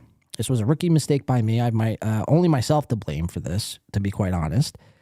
And, you live and you learn. Again, that's all fine and good, but I just want to drive this point home that the way they went about this whole thing, it's fucked up. It's fucked up. Again, and I'll keep going back to this all show, but to resort to violence is pathetic. All right, let's see. Where do I want to go from here? Goonies never say die. Exactly, God. What a fucking movie. Doodle says, take Hitman Dan with you. Blackface, they won't let you in the door then. I wish I was gay, Ray DeVito, says Naga. Doodle says, don't admit blame to anything. Well, the only thing I'm admitting blame to is I could have done better. That's it. That's really it. Anything short of that, I feel like I did nothing wrong because I didn't do anything wrong. And maybe we'll have to work it out in court to prove that. Gino, he's a fucking zero that stands for nothing, and he's going on the BS show has absolutely ruined it. He's such a failed hack. Who's this? Which, by the way, Gino, I see you now. You got me in your thumbnail, which, I mean, it should be good. I'm excited for your show this weekend. But who are you talking about in that little chat there? Honk the Clown looks like my son, says Naga. I spoke with the normal functioning Just in New York, or Jews in New York. They told me they're digging a new tunnel to Count Kumia's new studio. If I could be a Jew right now, I would be a Jew. TIFF's is a great club. Maybe to you. It was pretty shitty to me, my only experience, so I don't know. I'm not trying to split hairs here. Give us an owl, my neck hurts. Well, there you go. Uive, Kumia has J tunnels. All right, I want to keep it moving. Let's see. What do I have? Let's take this little clip. This is from Stuttering John podcast today. Again, this was sent to me, so I don't really know the full context. I seen this once, but I mean, I was getting ready to do MLC, and just my mind was in a million different places today. But this clip was sent to me. It's Stuttering John, Stevie Lou, Vince the lawyer. Let's just see what they had to say. We'll check in and see what is going on and what they have to say about all this shit. Again, Vince, reach out, winby2radio@gmail.com. Or you could reach out to me via Twitter, WB2Radio over on Twitter. Check it out. This is Stevie Lou, Stuttering John, and Vince the lawyer. Some bread. Wow. Come on, man. Very good, Johnny boy. Now someone's going to have to clip that, maybe get the original Ella Fitzgerald, music in the background, drop I voices prefer the in. Frank Sinatra, sorry. Oh, sorry. Excuse me. Leo Gunn, my man. He's coming to AC, I hope. Vince, are you admitted to practice in New Jersey? I'm hearing win by too many may have damages from his alleged brutal ejection from TIFF's. Wow. And I will say this, Leo Gunn. Yeah, not alleged. It was a brutal ejection. Oh. Who got? So here's what happens. Yeah. Again, John, do you know what happened there with John? So John, there's a guy, Win by 2 Radio. He's one of these guys who's kind of just rolled up and started doing a show a year and some ago, and it's been about 4 years, Stevie. But all right, you've probably seen the show in the last year, but okay, all right, we'll really take it. Getting a lot of traction. Well, that's not fair, Stevie. Come on, that's not fair. Not a lot of traction. I mean, we get decent numbers for just rolling up about a year ago, right? I mean, we're not doing the Shuley Network numbers or MLC numbers or Gino Bisconti numbers. But surely, I mean, we're doing pretty well for ourselves. A year and some ago, and not really getting a lot of traction, but does a decent job and lives in Southern Jersey, I think. So he was able to get, I think, docs much to TIFF's yesterday. Now, Vince, if you know what happened last night, I don't. So. No, I don't. But John, apparently he said he was going to record the show. Yes, like I did. No, it wasn't apparently. That's my claims. You can go back on my show on Thursday and watch the entire 10-minute segment. I made the direct quote claim. I will be there on Sunday night to film your set. And I probably did say there's nothing you could do to stop me, but that's, kind of funny in and of itself. Let's keep watching. And I guess the owner had caught wind of it and then had him ejected. Now, I don't know. Yeah, we found out tonight, Vince. The owner, Mike, watches Win by 2. Who knows to Win by 2 Radio? Thank you. Yeah, so the owner caught wind of it. But again, something smells fishy there because, we went over this earlier, but I don't think it's the owner of the club who was actually watching the show. I think they're just using the owner, Mike, as a scapegoat because they don't want to get a fan in trouble. Shuley doesn't, they don't want to get a fan in trouble, or, maybe Levy doesn't want to seem like he has nothing else better going on but to watch Win by 2 on his spare time. Maybe he saw, I don't know. I just find it hard to believe that this guy, Mike, who, like I said, runs a comedy club 7 days a week, watches Win by 2 on his spare time. If they manhandled him, I don't know if they just asked him to leave. They manhandled me. Again, roll the footage, release the footage, Dojo, release the footage. And, we'll see. We'll see who's telling the truth. Part that I don't want to make any representations about. But, yeah, we have attorneys admitted in New Jersey that could represent him if what he's saying is accurate. Okay. So, again, Vince, reach out. If you do have these attorneys, like you do say, admitted in the state of New Jersey, please reach out. We would love to talk to the team and see where we could take this. Hopefully all the way to civil and criminal court. And then eventually my name stamped on, I mean, how amazing would that be? My name stamped, Gino Bisconti to be doing spots at the Blade Comedy Club or Win by Two Comedy Club. I could see it now on the marquee. Win by Two presents Flat Broke Gino. That would be amazing to me. Let's watch. I'm going to send a quick message to a source of mine to see if I can get any more. Also, Stevie, find out how many people were there and was it papered. So I heard from that source, John, I was able to catch some of it yesterday, is that he said there were 58 people. Again, we revised this number. It's not 58. We showed you the footage earlier. If you haven't seen it, rewind to the beginning where we go over the footage. It's about, like I said, 30 to 37 people, give or take. So, again, I'm sorry for the misinformation that came out. I kind of jumped the gun, but I was also driving on the Garden State Parkway doing about 85. So, my bad. 30 to 35 is probably what we're working with. People in the room. He counted total around 9 p.m. He got 58 heads in the room. So on a Sunday. Yeah. Holiday Sunday. That I mean, I means know it's a black holiday, but still. I'm telling you, It's still a holiday, Vince. I'm telling you. I will bet the farm that both shows were papered. Vince, I know. I've been doing stand-up for 25 years. John, I think they would agree. Today they said on the show that when they got to TIFFs, they started to play these bullshit songs that they make about you, like I use my underwear to guide. They did say this. And the crowd is like, what the fuck is this? Yeah. And they immediately had to change it to Aerosmith. So that just shows you. If you so that's another thing. I mean, we didn't even touch on. I just wanted to, on the BS show, I just wanted to play the clips they were talking about yours truly on. But that's something that they admitted earlier or somewhere in that show that they were playing over the loudspeaker. They were playing like the parody songs they do of Stuttering John, of him like, saying the word Naga, for instance, and then, making a 30-second parody. They were actually playing these songs as if like normal people out on a Sunday night, the day before one of the biggest holidays in American history and American culture, that is Martin Luther King Day. As if one of these people like are hip to this Stuttering John lore, chances are like most of these people were just there supporting someone who wanted to be there. So maybe like 5 people knew what this music was, but even them, it's like, do you actually think that all, any of these people knew all the Stuttering John parody songs that you guys, again, you should have just started with playing like Sabbath and AC/DC and Aerosmith.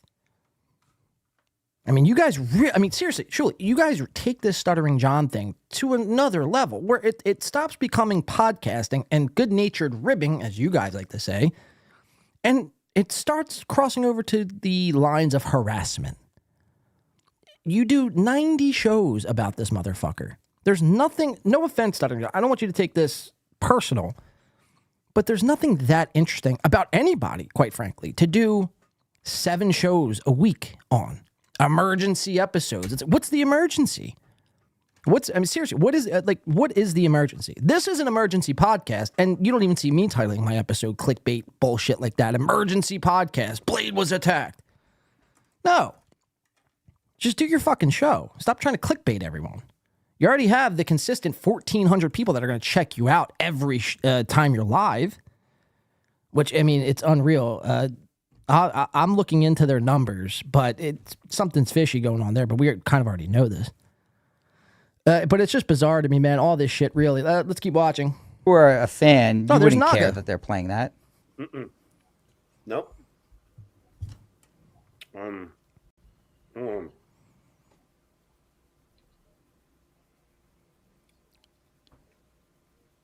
What's happening? I'm tasting last night's dinner.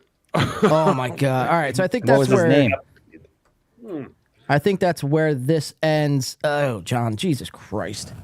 It's disgusting. But you know what? I'm not going to do 9 episodes about it. I mean, fuck. If there's anything else in this clip or in this video, let me know. I don't think I could run the transcript.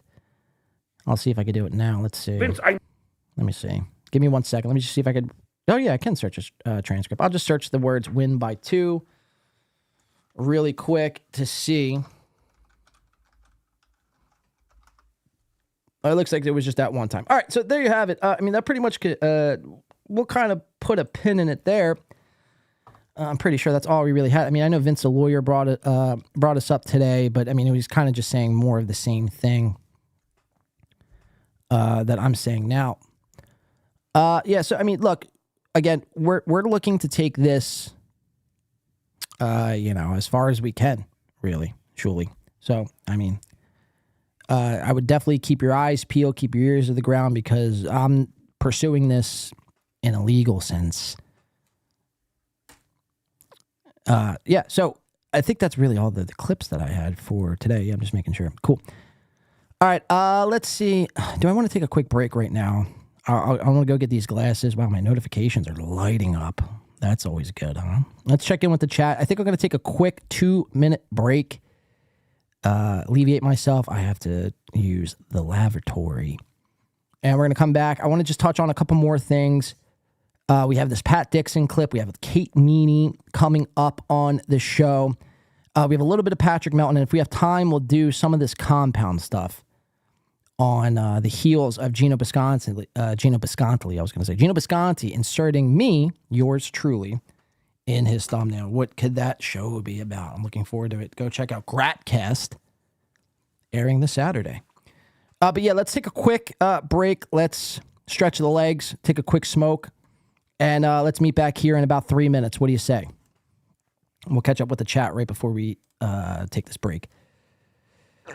Let's see. Wow, a lot of towers happening here, huh? Douche. I'm seeing people are saying, Jesus Christ.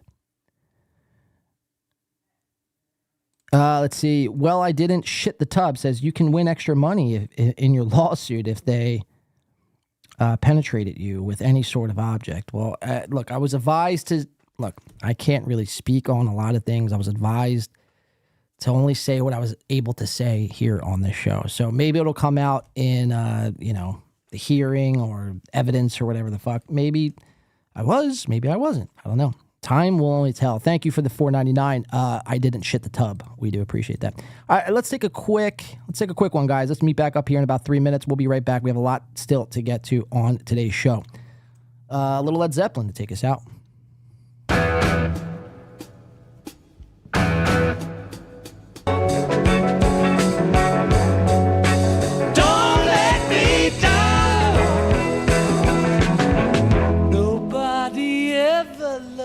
Like she does. Ooh,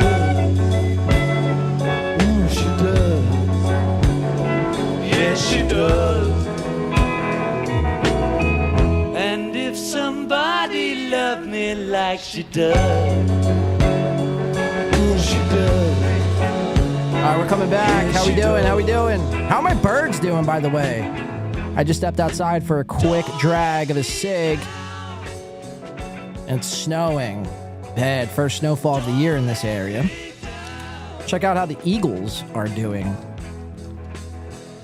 Again, this is really hard for me to do while the Eagles are battling it out right now against Chad Zumach's Tampa Bay Buccaneers. Let's check it out real quick. Tampa Bay.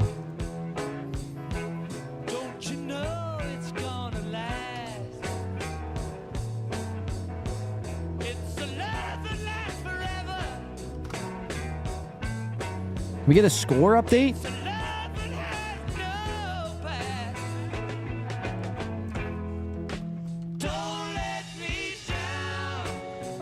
Trying to search for the score. I can't seem to find. Okay, end of quarter 2. Wow, we're losing. Yes. Hell fucking yes. 16-9. 3 minutes to go in quarter numero 2. It's always great, huh? At least the Cowboys lost, right? All right, welcome back into the show, guys. Thank you so much for sticking with us here today. Again, a lot has transpired over the last 24 hours. And it will probably continue over the next course of the next couple days. We're here to let you know what's happening, and we'll report back as soon as we have any updates of what's going on and so on and so forth. If you're just tuning in, we covered the events that transpired last night at the Dojo Comedy Club in Morris Plains, New Jersey. Win by 2 was there to extract some footage from the event after watching the event the night before be live streamed, broadcasted on YouTube seamlessly. But we were going there regardless. We blew the doors wide open on the Pottstown story. And this was our round 2, to which we were brutally assaulted and jumped. Lots of people are talking about it, so we were covering some of that on today's show. We have a couple more things to get into. It's not going to be a long show tonight. We might get out of here probably within the next hour. I plan on watching some of this game at some point. And yeah, we'll be back. I'm just kind of plugging the next show now, but might as well. We'll be back some point this week, probably over the weekend, I'm assuming. Either Friday, Saturday, or Sunday, one of those days. But welcome back into the show nonetheless. Hopefully everyone is doing well tonight. Let's cut some of this shit. Yeah, 16-9. Tampa Bay is up right now. That's never good. So I don't necessarily have steel toe coverage tonight, which is all fine and good. I mean, it's beginning to become a lot more harder and way more challenging to sit through 10 minutes, let alone an entire 4.5 hours of steel toe. You know what I mean? So it's very hard for me to watch. But we do have a prank hopefully we could pull on steel toe, which we're going to get to at the end of the show. And if we have time, I know I said this on Thursday, but I would like to do a quick book reading of Love Until Forever. I feel like it would kind of bring a close to that chapter of the show. But welcome back in. I want to get to some of this Kate Meany stuff, some of this Compound stuff, some of this Pat Dixon stuff. We covered Pat Dixon, I don't know now at this point, what, a little over a week ago? Blade's erection. Ain't no belt big enough for Phil Elmore. He uses rope, says Garth Brooks. Unban me at once? Who's banned? I don't know, Soup, who you are referring to, but Naga's coming in for 2, I think, while we're on break, says, just watch the beginning. Looks like 25 senior citizens. Right, yeah, so kind of what we were saying, Naga. We do appreciate that. We appreciate the 2. Yeah, I mean, it reminded me of like a bingo hall. So Naga's referring to the actual show at the Dojo Comedy Club. And like I said, you know, throughout the first segment, initially I had messaged, or I was super chatting KB at the tail end of yesterday's MLC, letting him know an update of how many people were in the room. But again, I'm driving on the parkway, my adrenaline's through the fucking roof, and I'm like, all right, there might be like 58, 60, 65 people here. I watched the tape back, the only footage I was able to escape with. Fuck, I forgot to get those glasses. God damn it. It's whatever. I just have to take my word for it. But anywho, yeah, so I went over that footage, the 7-second clip, and played it here on the show. Like I said, maybe, Naga's even saying it, 25 senior citizens. It was giving me like senior citizen, you know, an elder age home vibe, a bingo hall sort of vibe. It was all very bizarre. But again, these are your killers of comedy. Thank you, though, for the 2, Naga. We do appreciate that, man. All right, so like I said, I want to get into some of this Kate Meany stuff. She's been kind of taken off by storm, really. Look, and Kate Meany, over the break, I was watching Kate Meany go on MLC, and, you know, she was being attacked. Well, not attacked, I'll say, but she was being hit on and flirted on by the likes of Pat Dixon, and, you know, Ray was even being a little creepy with her at times.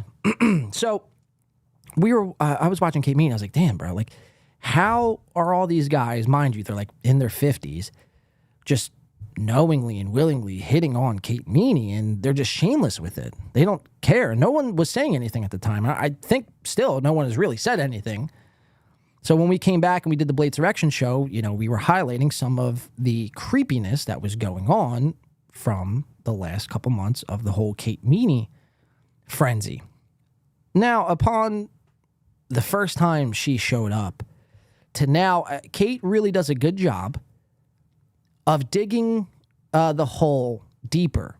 She gets herself into these jams. So I no longer feel bad. Yeah, it's still creepy. I mean, look, two things can be true at once. It's still creepy to hit on her if you're over the age of 45, damn near 50. That still could be true, but the same could also be true that you shouldn't feel bad for this chick because she gets herself into these sort of jams. So her most recent scandal was on MLC, I believe, Saturday, I think it was. We're going to play that clip. It was with Chad, Ray, Kate, and Kevin. And Kate's on there, and Chad asks a simple question to Kate, to which, she doesn't have a gun to her head. She doesn't need to disclose this information. Like, you've been doing podcasting now for 4 months, and you started, on MLC. You should know the way this operates by now. You know what I mean? Some people have to find out the hard way. Some people start on MLC, learn how this whole thing operates, and within a week, they're good. But Kate somehow, she just always is finding herself on the other end of a bad clip. So Chad was on and asks a question about her and Alex Stein. So we have that clip. Let's play it. And because Kate has been going around since trying to deny that the events that took place here at Chrissy Mayer's wedding between her and Alex Stein are all fake, fabricated. We are not to believe. She never even said it, I think, is the narrative going around now at this point. She's trying to do what we call damage control. And she's, again, not doing herself any favors. Because it's there's footage. The internet doesn't forget. The internet is forever. It's a time capsule of foreverness. I mean, think about the internet as a journal. Think about a podcast as a journal. The only difference is a journal you could erase entries from. The internet, you can't. But essentially, they're the same thing. They're there to document pretty much every time you go live that day. So we could go back to that day, which was Saturday, episode 738 of MLC. It says, Super Chatters Can't Get Laid. That is the title of the episode. We got Chad, Ray, Kate. By the way, why have all three of their eyes closed? Chad's eyes are closed. Ray looking retarded. Looked like he just got plastic surgery in his face. Holy shit. And Kate Meany, of course. Now, I don't want to completely spit roast Kate Meany. I think she's just dumb. She's a dumb broad. She's a dumb young broad who comes from a lot of money. You guys can't even see the zoom in, so it's irrelevant anyway. But so she thinks that by what she's doing, by speaking and letting people know when she was finger blasted, when, how she likes anal, by the way. I think what the effect she's going for is she's trying to be as shocking as possible, and she doesn't want any of the consequences that come with it. But again, if you're going to say these things, especially about people in this space, rest assured it's going to blow up. People love this kind of shit, and they're going to blow it the fuck up. And that's what happened here. So let's go to this camera angle, and let's check it out. So this was Chad Zumock asking Kate her run-in at Chrissy Mayer's wedding with Alex Stein. Let's check it out. Hey, dude. I sent her 10 ring lights. That's why. Well, Alex Stein gave me something else. Wow. Do you have an Amazon wish list? And if you don't, you should. No. Because a lot of people want to buy you stuff. Kate, be honest. Did Alex Stein ever finger you? Be honest. I plead the fifth, and There I think you that go. answer. There you go. Where do you finger you? So, there you have it right there. Kate Meany was asked point blank, hey, Kate, did Alex Stein ever, get his fingers up somewhere they maybe, weren't supposed to be? Or in this case, they were supposed to be. She goes, I plead the fifth. So we all know this. If people plead the fifth, Obviously, the answer is yes. Because if the answer is no, you would say no. So, I mean, people think they're like outsmarting everybody when they say, oh, I plead the fifth. It's like, you're just admitting it without actually saying the words yes. You're saying yes without saying yes. So you're not fooling anyone. And this just goes to my overarching point is that she's just a dumb young broad trying to seek some sort of relevance. Her comedy career didn't work out the way she had intended. You know, she's got all this money from her mom and, you know, she's trying to make a name for herself. So she's trying to be as shocking as possible without accepting the responsibility or the consequences that come with said actions. So again, Chad just asks, you know, did Alex Stein finger you? She says, I plead the fifth. Let's see what else. Let's see where this goes. State. No, I don't want to make him angry.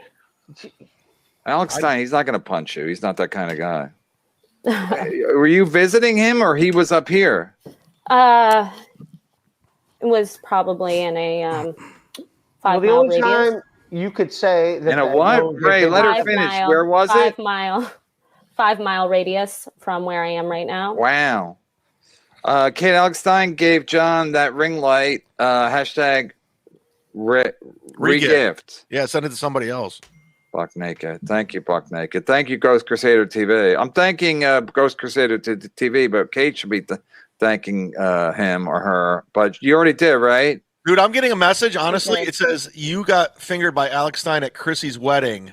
She's acting stupid. I'm not joking. Who sent that? I'm not going to tell you who, but that's Is the it message. somebody who's known? No, it's somebody who was at Chrissy's wedding. That's all I'm going to say. Gino? So No. another loser? No, somebody said Everybody at the wedding was a loser. Bill Schultz. It was like an open mic. Oh, Why did you go to Man. Chrissy's wedding, by the way? Like, you met her like one day and she's like, you're coming to my wedding? She didn't even know who you were? I had done her show a few times, and Yeah, but Ski Mask got invited too, and they'd known him for like 3 months. She can't even draw at her own wedding. yeah, it wasn't very crowded.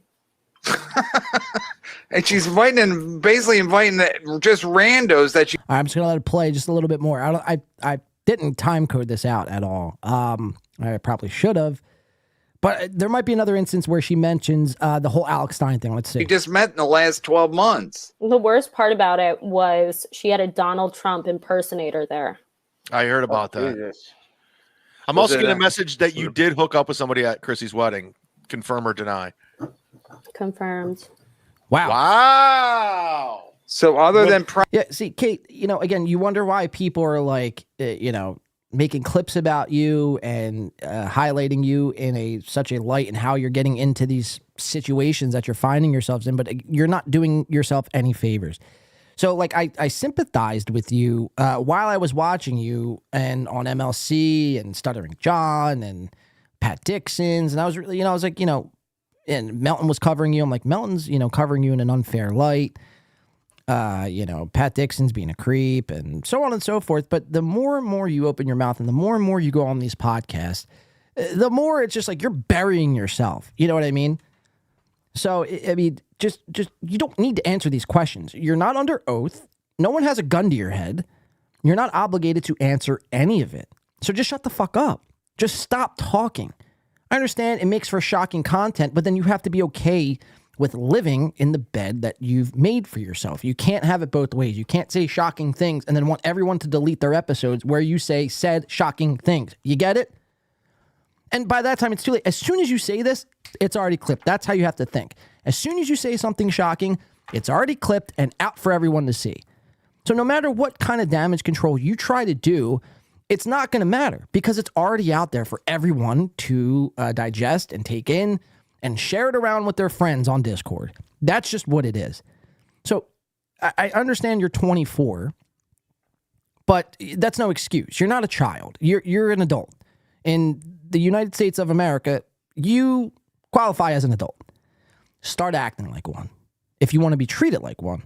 If you don't care about your image and all this is, you know, whatever to you, then keep doing what you're doing. But then stop crying about it is my whole point. Prime time? It was you hooked up at prime time and another dude? No, there were not two people. It was just prime time. Yeah, but he does your show regularly. Yeah, I mean, she says it right there. So this whole controversy, oh, I didn't say I hooked up with Prime Time. It's like, you just said it. Twice, actually. I plead the fifth, and then you said, yeah, but. So you said it twice. So let's just knock it off, all right? You hooked up with Prime Time. You let him fucking get his fingers in dark places, for lack of a better term. And that's it. I mean, we're humans. Move on. The fact that you're making this weirder than what it has to be, I mean, that's the only reason why people are making fun of you. Just who cares? Yeah, it happened. So what?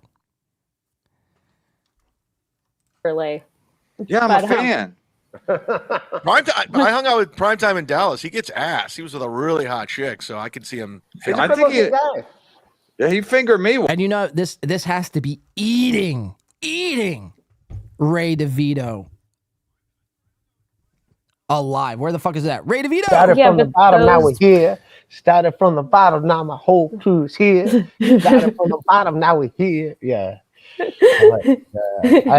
I like just dumb, corny shit like that. Yeah, I do like, yeah. You know, this has to be eating Ray DeVito alive, because Ray DeVito, again, he brings on all these chicks on to his podcast and kind of, you know, gets them on to MLC and exposes them further for an audience standpoint. And he'll claim that, you know, he doesn't want to hook up with any of these chicks. But, I mean, guys, we all know this. When you're hanging out with chicks, and maybe you have one chick friend, just a friend. She's just a friend, right? Maybe one. But to have, like, you know, 20 that Ray has and not want to hook up with any of them, and they're all your friends, it's like then one or two things are actually true. It's like, one, you're gay and you're just, you know, I guess bringing these chicks on as a smoke screen. Or two, I mean, you're just completely fumbling the bag each and every time an opportunity presents itself. It's like, you know, you fumbled the bag with Ari Jane. You're fumbling the bag with Kate. And now Kate she claims she want to fuck Chad, and now you're hearing about Alex Stein. I mean, this has got to be eating you alive. You can lie to us all you want and say, you know, I don't want to do anything with Kate. She's just a friend. Me and her are like good pals. She's a good egg. She's my buddy. She's my pal. But, I mean, we see through it, Ray. We see right through it. You know, so just knock it off. All right? Like, you know, and capitalize. These women wouldn't want to do your show if they didn't have some sort of interest in you. It's not like you're doing Alex Stein numbers. You know, you do decent numbers, but in the grand scheme of things, your numbers suck. My numbers suck too. So, I mean, really. So it's not like they're looking at you for a clout grab. They have some sort of interest in you. It's up to you to kind of take it to the next step, really. To get to know them a little better and you know what I mean? And all that good shit that comes with first starting to hook up with a girl. But Ray's problem, again, is he's either too scared or too gay. One or two things. One of those two things are true. But yeah, I mean, you could just tell on his face here, hearing about this Alex Stein stuff, I mean, it's really, really bugging him. Once. I didn't care. Corey Chaser, Ray is better suited for Christian comedy. Real quick, shout out Soup Party 501 coming in. Kate would totally lie about banging Alex Stein. She's that desperate for clout and attention. She brings attention to herself and blames everyone else.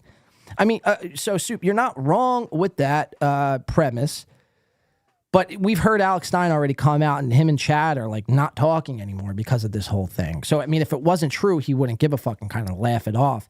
You're right, though. She is the type of chick that would lie about something like this. I could see that happening for sure, but in this instance, I don't think that's the case. I think that, you know, this was genuine, and she just lets stupid shit fly out of her mouth without thinking. She's just young. She's a 24-year-old chick. I mean, remember when you were 24? You know, I remember when I was 24. I mean, I was reckless and crazy. If I did a podcast when I was 24, I'd be saying a lot more crazy shit than I'm going to walk up to you and film you. So, I mean, it's better that I waited a couple years and then started a show. But all right, so let's keep watching this. Thank you for the 5. We do appreciate that, Soup. Check out Soup Party over on YouTube, streaming I think every Tuesday. Let's go back into Kate and Chad and Ray and Kevin. Probably, I agree. Robert Dunn. Sorry, now he's on time. Robert Dunn. I am and have been all day sitting in New York City, Manhattan, and my record will stand forever. 6 in a row. All right, so I think that's where it kind of ends, to be honest. So there's Kate admitting her fling with Alex Stein actually did happen. So she's going around now doing like a whole apology tour about how it didn't happen. You know, the video was fake. The video was fake. The old Ray bit. Kate Meany is now doing that bit in the podcasting circuit. I want to keep it on sort of Kate and Ray. And this is the Pat Dixon Show. This was streamed one day ago. Now, again, we covered on the Blade Surrection Show last Saturday now. Again, the 9-hour excursion. Go check it out if you haven't already. But Pat Dixon had on Kate Meany following an MLC episode. It was like the week we decided to go on break. Pat Dixon brings Kate on right after MLC. And quite frankly, I mean, it was practically a virtual date. It was an 8.7 worthy of a date. An 8.7. And that's where we got that sound drop. Pat Dixon had her on. He's showing her his AI images. He's showing her, you know, just weird things at 4 o'clock in the morning. And then he does the unthinkable and zooms into her tits, right? Again, Pat, you're like in your 50s. Kate is 24. Again, when you were 25, Kate wasn't even born. So that should put it in perspective for you. Again, Pat Dixon, I mean, we've seen Pat Dixon do what everyone else has really been doing, and that's jump on the Melton bandwagon so hard where it's like, you guys might as well just start dating now. I think Pat Dixon and Pat Melton are going to start, you know, doing shows, comedy shows, live comedy shows coming up in the near future, which is unbelievable. So Pat Squared is running around the internet. I mean, I think they did a show the other, like a podcast the other day. I mean, it's very bizarre. Pat was on, I think, MLC yesterday. I mean, really, really anti-Chad rhetoric was spewing out of Dixon's mouth.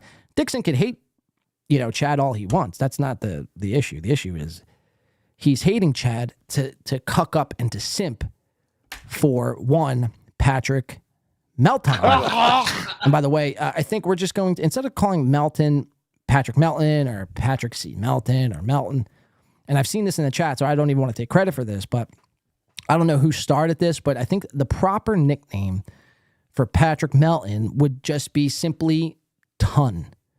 The last 3 letters of his name, T-O-N, Ton. We'll just call him the Ton. I think that's pretty fitting. So this was Pat Dixon with Ray DeVito. Again, after an MLC show. Damn, my fucking shoulders are killing me. Neck, shoulders. The snow doesn't help. I should probably take some of those Flexerol the doctors gave me. Fuck. Sorry about this. Pat Dixon, Ray DeVito, and he's going to bring up the allegations about how everyone's, you know, kind of not, I don't want to use the word angry, but giving him shit for being a little too upfront with said Kate Meany. Let's check this out. This is Pat Dixon and Sir Raymond DeVito talking about Kate Meany. Let's check it out.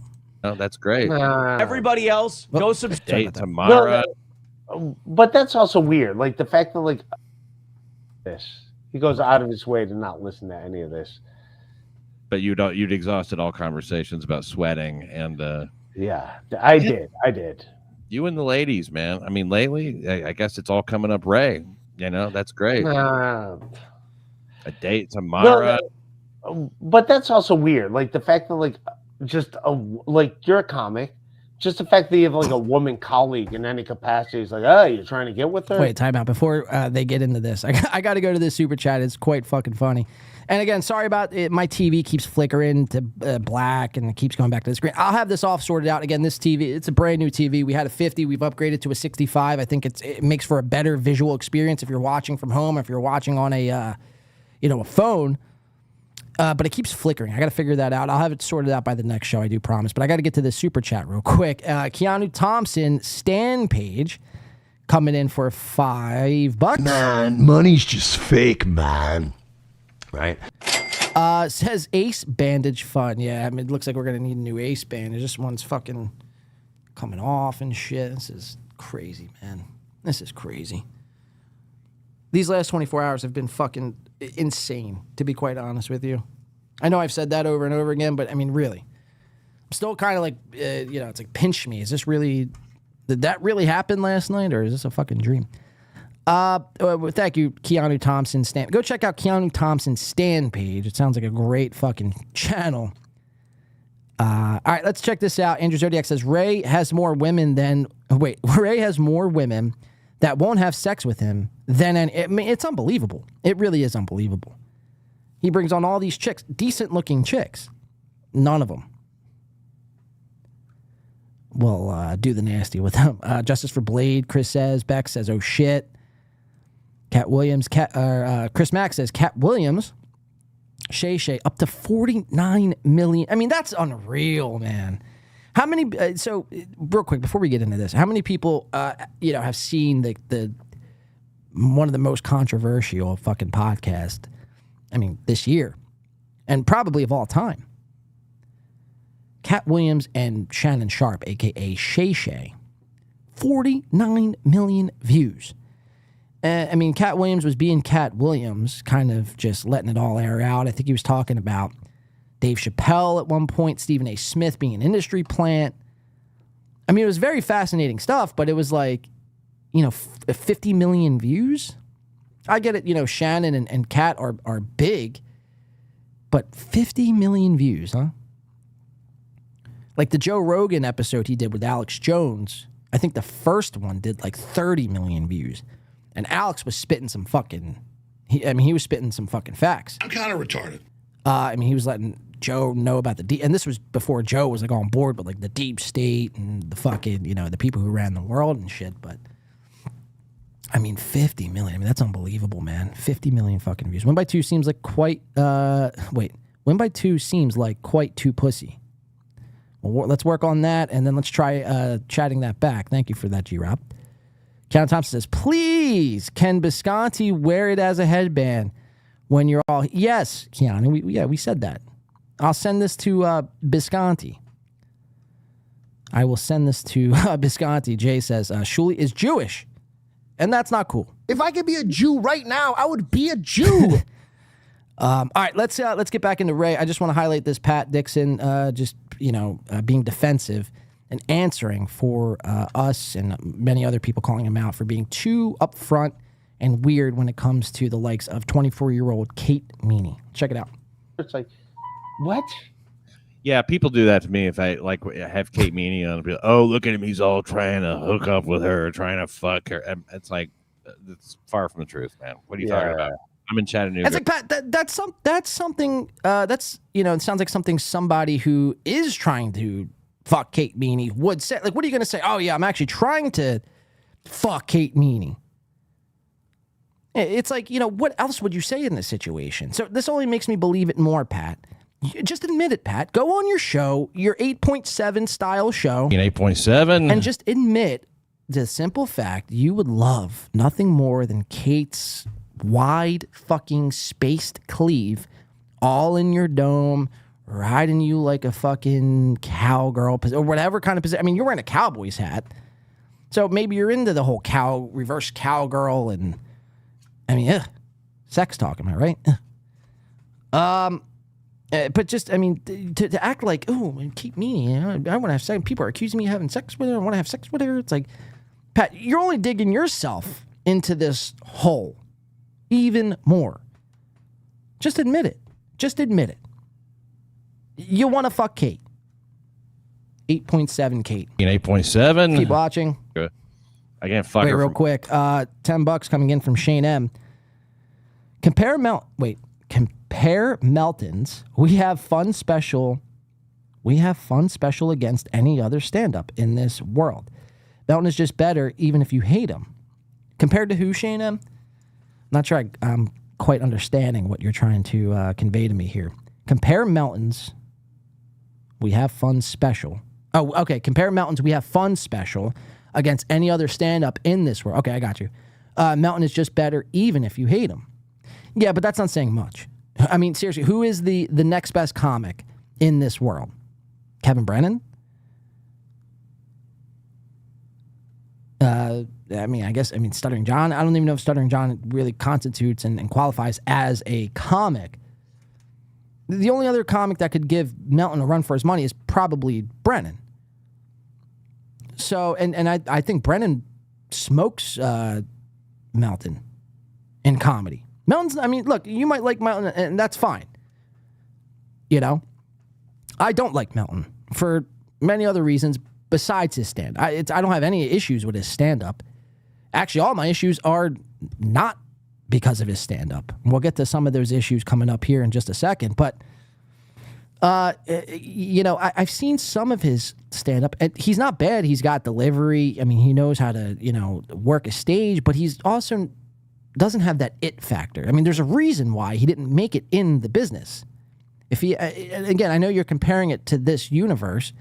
So, for me to answer that question would be the only other person to give Melton a run for his money would be Brennan, and I would give the edge to Brennan by far. So I'm curious to see what you have to say to that, or maybe nothing at all. That's cool too. Let me see here. Sorry, I'm just trying to read a couple chats here. All right. Well, thank you for the 10, Shane. We do appreciate that. Brack says, Laugh After Dark is the dollar store of comedy specials. You got that right. I see people saying, what's up, Tax? I don't see Tax's chat, and maybe, I don't know, something's wrong here. All right, let's watch Pat play defense, go on the defense here when people are accusing him. Oh, there's Tax stuff. What's up, Tax's stuff? Let's watch Pat run defense here when people are accusing him of wanting to fornicate with one Kate Meany. From here. Oh, look at him. He's all trying to hook up with her, trying to fuck her. It's like, it's far from the truth, man. What are you talking about? I'm in Chattanooga. And Pat, I do. Oh, wait. We got to hear that excuse. Pat, what's with the whole two camera angles here you got going on? So on one frame, you have yourself twice. This is a visual nightmare, Dixon. It's already one thing that you have a green screen. But this image is fine in and of itself. Why do you have another little small image of yourself down here? Like, what is going on? Like, I need an answer for this. Maybe you've said this on your show. I just don't watch the Pat Dixon show at 11 o'clock to know why you have two of yourself on screen at once. That's pretty bizarre. That's something that somebody who would want to fuck Kate Meany would do, is have themselves on screen twice. Imagine if I had myself on screen twice. How insane would that be? Listen to this, though. Why is it such a crazy concept that Pat doesn't want to sleep with Kate? Let's listen to his reasoning. Like, have Kate Meany on. Be like, oh, look at him. He's all trying to hook up with her, trying to fuck her. It's like, well, no, far from no, that's not it. Look, go back and watch the episode. We covered it on Blade Surrection, but go watch it back for yourself in its entirety. You zoomed into her fucking tits for like 10 seconds. Even if you did it for a second, it'd be weird, but you did it for 10. So that's why we think you have this infatuation with Kate. The truth, man. What are you talking about? I'm in Chattanooga. I can't fuck her from here. I wouldn't even. Yeah, okay, so what does that mean? Has that ever stopped anybody from having a long distance relationship and then that relationship turned physical just because you're in Tennessee, which, by the way, isn't that far from New York City? Just ask Little Mirror. He knows exactly where Brooklyn is on a map. He doesn't, by the way. So, I don't know what that excuse is. Oh, I'm in Chattanooga. And your point? I know people that have relationships in other countries that turn physical. So to think that you live like 4 states away and you guys can never get physical is asinine, quite frankly. I'd be interested in it if I was. She is the exact type of woman that I would not want to be with, in fact. Again, that is something someone who wants to sleep with someone would say. Oh, I wouldn't. Even if she did want to fuck me, I'm not even into that type of chick. Anyway, she's young, she's dumb. It's like, again, Pat, you're caught. You want to have sex with Kate. Just admit it. Just admit it. Fuck. Not physically. Physically, whatever. I don't care. But just like more like the fucking, what do you call it? The attitude, Who could deal with that? I've raised enough girlfriends. Surely, after a couple Jack and Cokes, you would stop worrying about the attitude and you would just go for it. I mean, we're not buying this excuse, by the way. Are you the arms? And again, Ray's like so upset that now Pat Dixon wants to fuck Kate. Alex Stein has presumably fucked Kate. She wants to fuck Chad. And she wants to have sex and lay it all on the line with everyone besides Ray DeVito. Let's keep watching. You chubby? Is that what you're saying? The No, chubby? yeah, it's the fat arms. Yeah. Long story short, she's got her arms are fat. Her cleavage is too wide. She's got a dead-eyed expression that I just cannot fucking deal with, man. No, I'm sure, Pat. I'm sure. she's a good egg. Yeah. It's like, thanks, Ray. Thanks. That's what they say. She just called you a fucking homo, though. I mean, like, I don't. I've been called worse. All right, so there you have it. Pat Dixon he thinks he's being very discreet by naming you all the reasons why he doesn't want to have sex with Kate Meany, but in reality, just know deep down inside, he is fighting that demon every day. Probably has made white to her a few times. Probably has spanked it a few times. Probably thinks about her on a 24/7, 365 sort of basis. I don't know. These are all speculations, Pat. I don't want any punches to my face. Please, no violence. I've had enough. I've had to endure enough. My neck is burning right now. My lips to God's ears, man. All right, so there you have Pat Dixon and Ray DeVito. Ray DeVito, you've been wearing the same shirt for the better part of 3 months. And I get it. You're going through a little bit of a rough patch, but is there a way I could send you a few shirts so you have a new wardrobe attire to wear on podcast?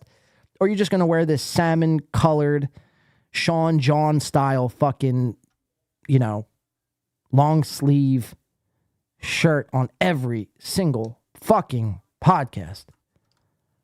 Fucking A, man. All right, so there you got it. Pat Dixon, Ray DeVito. Beck's saying it's sexual assault. That's a gay look, says Jeff Closer. Okay, McDuck says Bex is right as usual. Lambda. Eagle. Okay, so Lambda puts a eagle in the chat. What are the Eagles doing right now? Let's see. Still at 16-9, 12 minutes to go in the third. All right, I want to do this Melton stuff, and I think I want to do this compound stuff probably. We'll see how long this Melton stuff takes. This Melton stuff's pretty short.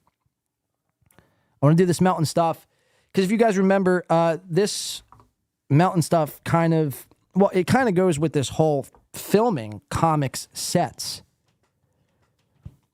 And so it goes hand in hand. So if you guys remember the whole Pottstown thing, it was like 3 days later, Melton goes on his stream and he's like, how could we ever, or what do you say? Filming comic sets is cringe and gay, and he never would do that. It's frowned upon, blah, blah, blah, blah, right? All the lip service. He's, Mr. Righteous, never films comics. He never wants to get film from comic sets. He's above all of that, right? By the way, you guys are following the whole Melton KB drama. It's like Melton is supposedly in Hawaii right now, and he's tweeting off a fucking storm at KB. It's like, bro, aren't you in Hawaii? Enjoy Hawaii for 5 days. Put the internet down. I mean, you used to make fun of Steel Toe for being indulgent of the internet, and it's like you're in Hawaii, and somehow you're just chatting and Twitter and this and that. It's like, put the internet down, dude. Put the internet down. You will survive 5 days. I mean, if he does have a wife and he's on this trip with imagine his wife. It's like, just put the phone down. This is supposed to be our time. And when we're back home in Vegas, we don't spend any time together. Now we're in Hawaii and we're spending time, and now you're still on your phone yelling at Kevin Brennan about his numbers. Just put the phone down. I mean, it's not hard. All right, so I want to get into this Mountain stuff. So this was from, we'll go blast from the past 7 months ago. So from May 16th, Mr. Ton, I should say, the Ton, gets a chat in from a beloved chatter that's going to let the Ton, I should say, I got to get used to saying that, know about me filming Pottstown and what Ray said he was going to do, which if you guys remember, he was going to call the fucking cops. So Melton gets a Chad in from a super chatter, and this is Melton's response. Check it out. Patrick, or I'm sorry, Mr. Ton, I should say. And using that as your barometer of wealth. Don't need to deal with Ray anymore. And by the way, Chad's in that bucket for me now. Like I can't. Chad's cringe. Chad's fucking up. I can't be involved with it. Ace $2. Oh, give me a sec. Look, yeah. All right, here we go. Ray told Win by 2 that filming his set was illegal and he could be arrested. Look, yeah, the Win by 2 guys, or the Win by 2 guy, bought a ticket and went to Pottstown and filmed all the shows covertly to come back and play him on his show, which I think is dope. That's fucking hilarious. JK, it's gay and cringe. Gay and cringe, he says. I mean, I don't even know what to say to that. Number one, just it's generally frowned upon to film comedian sets. That guy doesn't give a fuck. He doesn't care. Okay. Yeah, look where it got me. There's nothing you really going to do about it, but like... Well, unless you're Shuley and his goons and you resort to violence and resort to jumping and assaulting people, well, then, yeah, you can do something about it. But no, to answer your question, yeah, there's really nothing you can do about it. We're going to get better. We're going to get smarter. We're going to get wiser. We're going to film it all. Mark my words. Gay, cringe. Gay, cringe, right? So why am I showing you this? And it's not even like... Sure, video that event was. Right, so then he goes on to critique on how bad the actual video quality was. So why am I showing you all this? Well, it's funny because Chad Zumach, where's the Zumach at?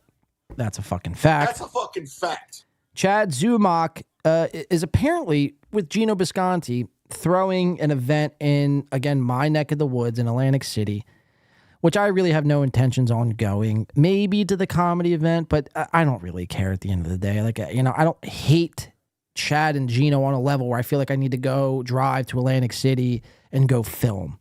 Maybe I'll change my mind, but usually I'm doing something. I'm busy on Super Bowl weekend anyway. Like, especially if the Birds, if they could win this game and if they somehow go to the Super Bowl, I won't give a fuck about going to Atlantic City to hang out and play poker. Like, I don't care about it enough to go do that. But Melton, over the last couple of days, weeks even, really over the last couple of weeks, he's been threatening Chad.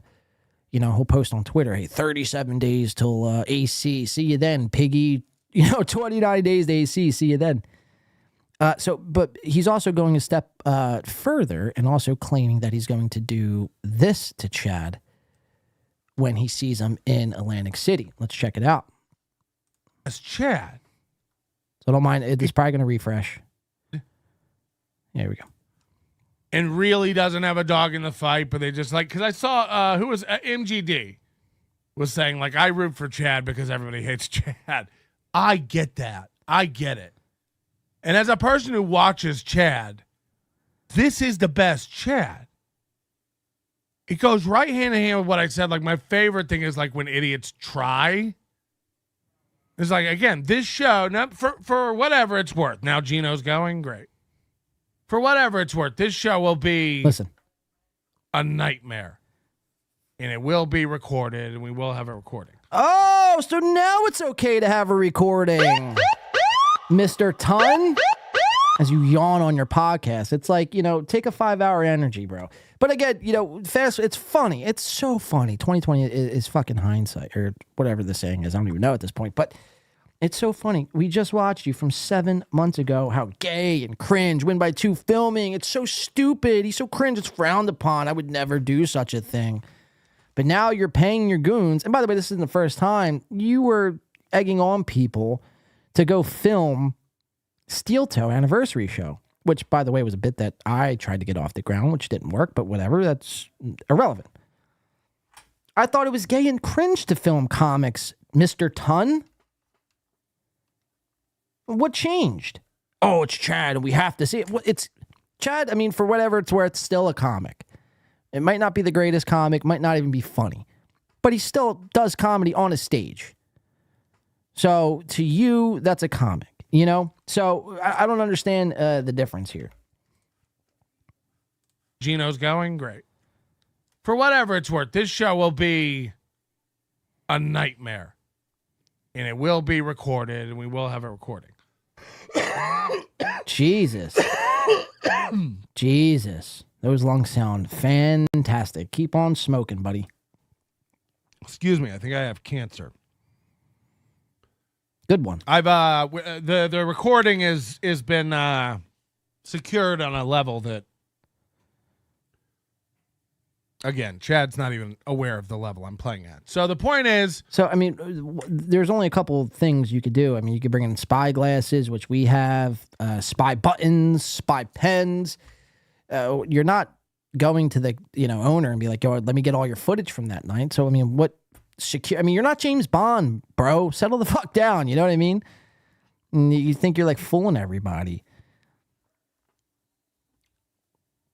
It's just funny. The double standard, I mean, it really is unreal. It really is fucking unbelievable. Let's see what some people are saying. Are you my granddaughter, God? People are saying. Melton said he doesn't poke holes in his hot dogs before microwaving them. That's why I don't even watch. I mean, that's ridiculous. That's ridiculous. To not even poke holes in the hot dogs, man. I mean, I cut them bitches I sliced them bitches at the top and bottom before. I don't even nuke them. Microwaving a hot dog or boiling a hot dog is borderline a crime. Always take a nice hot dog that's sliced at the top and on the other end at the bottom. Air fry it, grill it. But you see some of these people, they boil hot dogs in water. It's like disgusting bacteria-filled water. And they proceed to take that dog, slap it on a bun with some mustard, and eat it as if it's normal. It's probably one of the grossest things in the world. So Melton's probably telling you he doesn't poke holes in his fucking hot dogs, when he microwaves them. But we know Melton, he's probably a boiler. Melton probably boils. He boils. He's got boil written all over his fucking persona. I mean, Jesus Christ. Wait, what if I changed my mind? Melton is done. Wait. Eloquently said, wait, what? I've changed my mind. Melton is done. Tell us more about hot dogs, please. Well, that's as best as you're going to get. My hot dog riffing that's the extent of my hot dog riffing. How could I forget? Thanks, Naga. Okay, so a little cross-talk going on. That's no need to fear. Ray should... Oh, God damn it, Chris Mack. We'll just let that on the screen. I can't repeat that because I don't want to be looked at as like, this is what I'm going to do to Ray. I'm encouraging this, but, this is coming from Chris Mack. Kale Johnson, I eat raw hot dogs like a man. Well, that's even better, Kale Johnson. Really. That's how you should. For us lesser thans, we have to grill or air fry. But, I mean, hats off to you for just eating that puppy raw, man. It sounds like something Kate Meany would do. If you catch my drift. I microwave my burgers, says Unicrow. Garth Brooks says, I also remember Melton saying Chad goes after listeners. Then months later, Melton does the same thing. These shows are all the same. Chad, Melton, Shuley are liars. If I could be a Jew right now, I would be a Jew. And Jews. Yeah, it's bizarre, man. The double standard is unreal. It really is. And they think that, see, the problem is they think everyone is dumb. They think the audience, the average listener, the average viewer is dumb and they'll forget about this a day from now. But people don't forget. The problem is the way information comes out and the way people do these podcasts on a daily basis, it is easy. And most people do get caught up in just, being caught up in the episode prior. And then the next episode comes out and then we just forget it all. I said this on the last show. It's like, when the accusations came out that people like Chris Abels and other people that buy subscribers, like that is such a big deal. The Shuley Network buying subscribers, like that is such a big deal, to which now, I mean, we don't even bat an eyelash to that anymore. But people, again, a lot of these shows, they think that you just forget. They think you either don't care or forget or just they're moving on and whatever.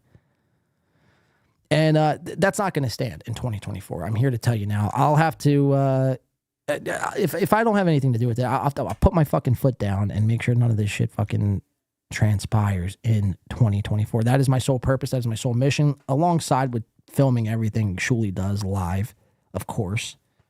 But this shit's got to come to an end, man. This shit really does have to come to an end. So there it is. I mean, really, that's the thumbnail. This should be the thumbnail right here. Hands up, don't shoot. George Floyd said once. I think Martin Luther King said that one time, actually, as well. Unbelievable. Sniping the sniper. So there you have it, Patrick. or I should say Mr. Ton. Sorry about that.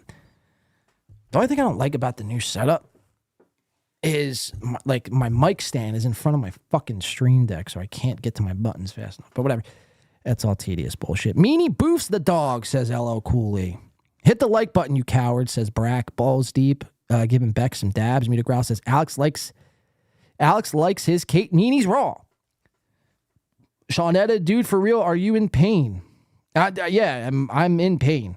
My shoulder blades feel like they're on fucking fire. My neck is stiff. It's snowing out. It's not helping the cause. I think the Eagles are still losing. So yeah, you could say I'm in fucking pain. Emotional distress. Physical agony. That's me right now. Why is Melton still on my screen? I got to turn with my fucking chair. Like I can't move my neck. So yeah, I'm in pain, but it's cool. Don't worry about me. I'm fine. Let's see, where'd my chat go? Blade Pride is it is. I mean, I was manhandled. Really. When it comes down to it, let's just call it what it is. I was jumped. Assaulted. Kicked while I was down. Blindsided. Sandra Bullock. Great movie. But, I think the overarching message of this show, if nothing else, is when you get knocked down, you don't stay the fuck down. You get back up and keep going. No matter if Shuley sends his goons after you. No matter if, you're Hamas and you get bombed by Israel. No matter what the situation is, you just keep going. You live to fight another day. If you wake up that morning, you keep going. You were given another chance at this game we call life. To give up, you're only doing yourself a disservice and the people around you that really give a fuck. Never give up. Never give in. Never give out. Proud Boys, stand up and stand proud. I'm just kidding. All right, W-Man coming in, $5. Where's Mersh at? Man, money's just fake, man. Right? Thank you, W-Man, $5. Says, just learning. Hold on, I got to pull the chat up with my screen. Where'd it go? He says, just learning of the events that occurred. Sorry, John, Shuley. Yeah, that's one thing we can all agree on. Shuley does suck. I think I'm going to read a couple. I was going to do this compound stuff, but I'm going to save it. Gino Pisconti, he's got me in his thumbnail this week. So Gino's kicking a man while he's practically crippled. Damn, I do got to get a new fucking... I think I just need to get a brace. So yeah, I think we're going to save the compound stuff. It's just the Jim Stansel stuff. It's not really life or death or anything like that. We've covered a lot on today. I do want to watch the rest of this Eagles game. It's close. Eagles look like shit. Billy Kidd 73 says. It's hard. It was going to be hard to win without AJ Brown, or with AJ Brown rather. And then add on top, you don't have AJ Brown. It's like, do we even have a fucking chance, man? Thanks for the update though, Billy Kidd. Shawnetta says you've been moving fine till I mentioned it. Well, it still hurts, Shawnetta. All right, it still hurts. Stevie S. Melton, Shuley, Chad, all liars, while Kevy tells the truth 100% of the time. Well, I didn't say all that. You're saying that. Ross Dogs. Win by 2 has Vince no neck syndrome. Yeah, that's true, Ross Dogs. We'll just read a couple more. I think we're going to get out of here for the night. We'll be back on some point this week when I'm all healed. Brendan lies all the time also 100%. Yeah, it's not really that.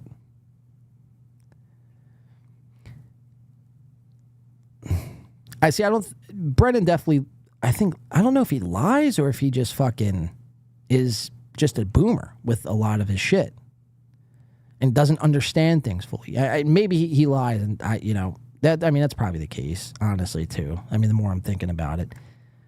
But I'm just trying to think off the top of my head of examples. But Yeah, I mean, look, chances are most people in this verse, there's a couple good ones, as Ray DeVito would say, good eggs. But most of the people in this little sphere we call the internet are doing some sort of work, gimmick, lie, whatever you want to call it. For whatever reason, I don't know. Sometimes it can be entertaining. Sometimes it's just like, why are you lying? Like when we asked Chad Zumach, perfect example. When we asked Chad Zumach, Chad, when's the studio coming? And then Chad's like, I've been working on it, man. I got all the equipment in my spare bedroom. And then we get to the, a super chat where he's put practically on the stand and is asked, Chad, where's the studio? Can you show us? I'll give you $100. And he comes out with a keyboard and mouse. I mean, it's like, you could have just said, look, the studio's not ready and it'll be ready some point this year. But to just go on and act like we're all dumb, I mean, come on, man. Give me a fucking break. Let's see. Kamawama style. Brack says, Shuley gaslit that Mike guy into thinking John was going to race. Right. Brack, you're absolutely right. Shuley, I don't know if it was for Shuley. If it was for sure Shuley.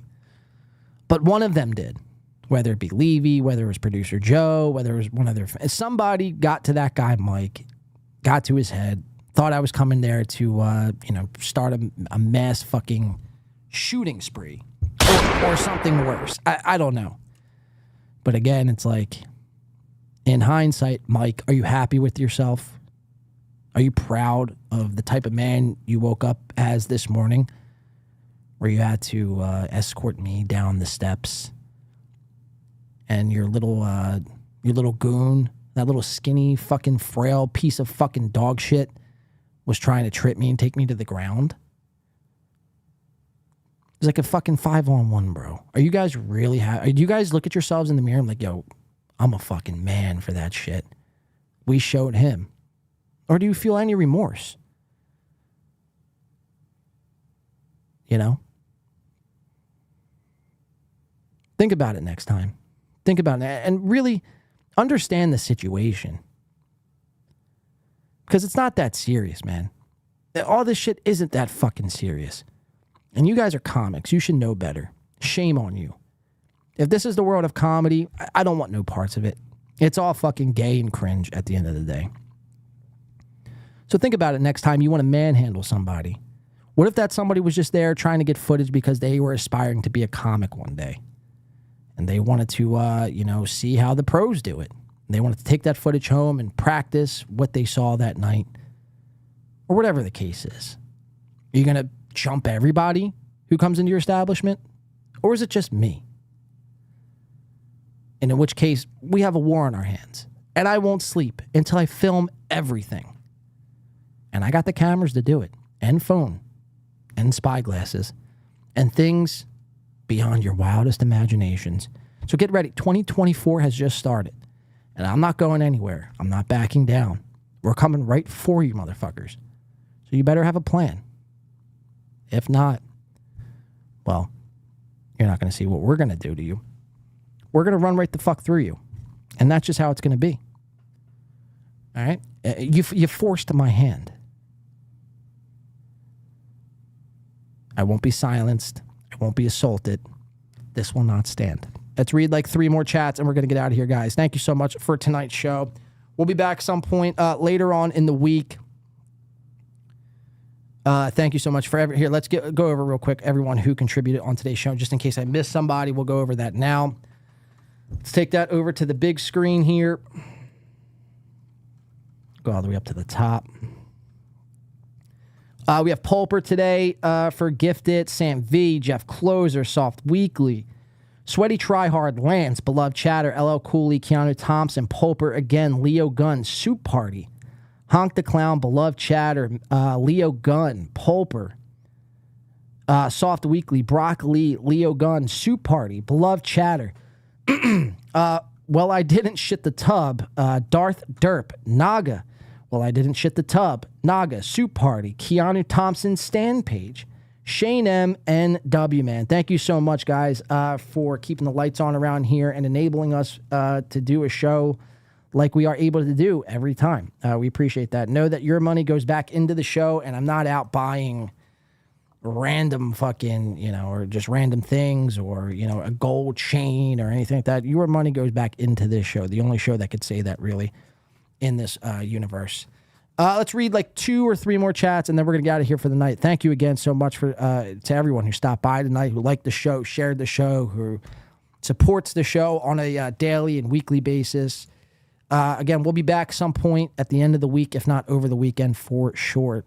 Thank you. Who said that? Thank you, LO. Very fun show. Very fun show. Very fun show. Very fun week. Thank you for that. Thanks for the show. No, thank you, Ray the Untrainable. We do appreciate your presence here, as always. Doodle, heal well, thank you. File police report ASAP. They probably record it over any camera footage they had. All right, thank you, Doodle, for that. Jay says work alert, so Jay's not buying it. Raytard says, if y'all haven't hit the like button, please, thank you for that. Raytard, Beck says, 0 ace bandage fun. And Naga says, it's no, God. All right, guys, thank you so much. We're going to get out of here. Go Birds. Well, hopefully they could pull it out, man. Hopefully I come on here and they're playing the fucking Lions next week. If not, oh well. Oh, fucking well. Tom Chilstrom has a message to take us all out on. Our good friend and yours, Tom Chilstrom. Take it away. No, hey, everybody. Thanks for hanging out with us. Thanks for being here. Pretty solid effort all around, I would say, mostly from Corey and I. Luke had some good points. But all in all, a good show. Thanks for everybody for being here. Let's call it a night. Call it a night, guys. Stay safe out there. Keep your heads up. And as always, don't give up. We'll be back some point later on in the week, if not over the weekend. Until then, we'll see you soon, I said. See you soon. Peace.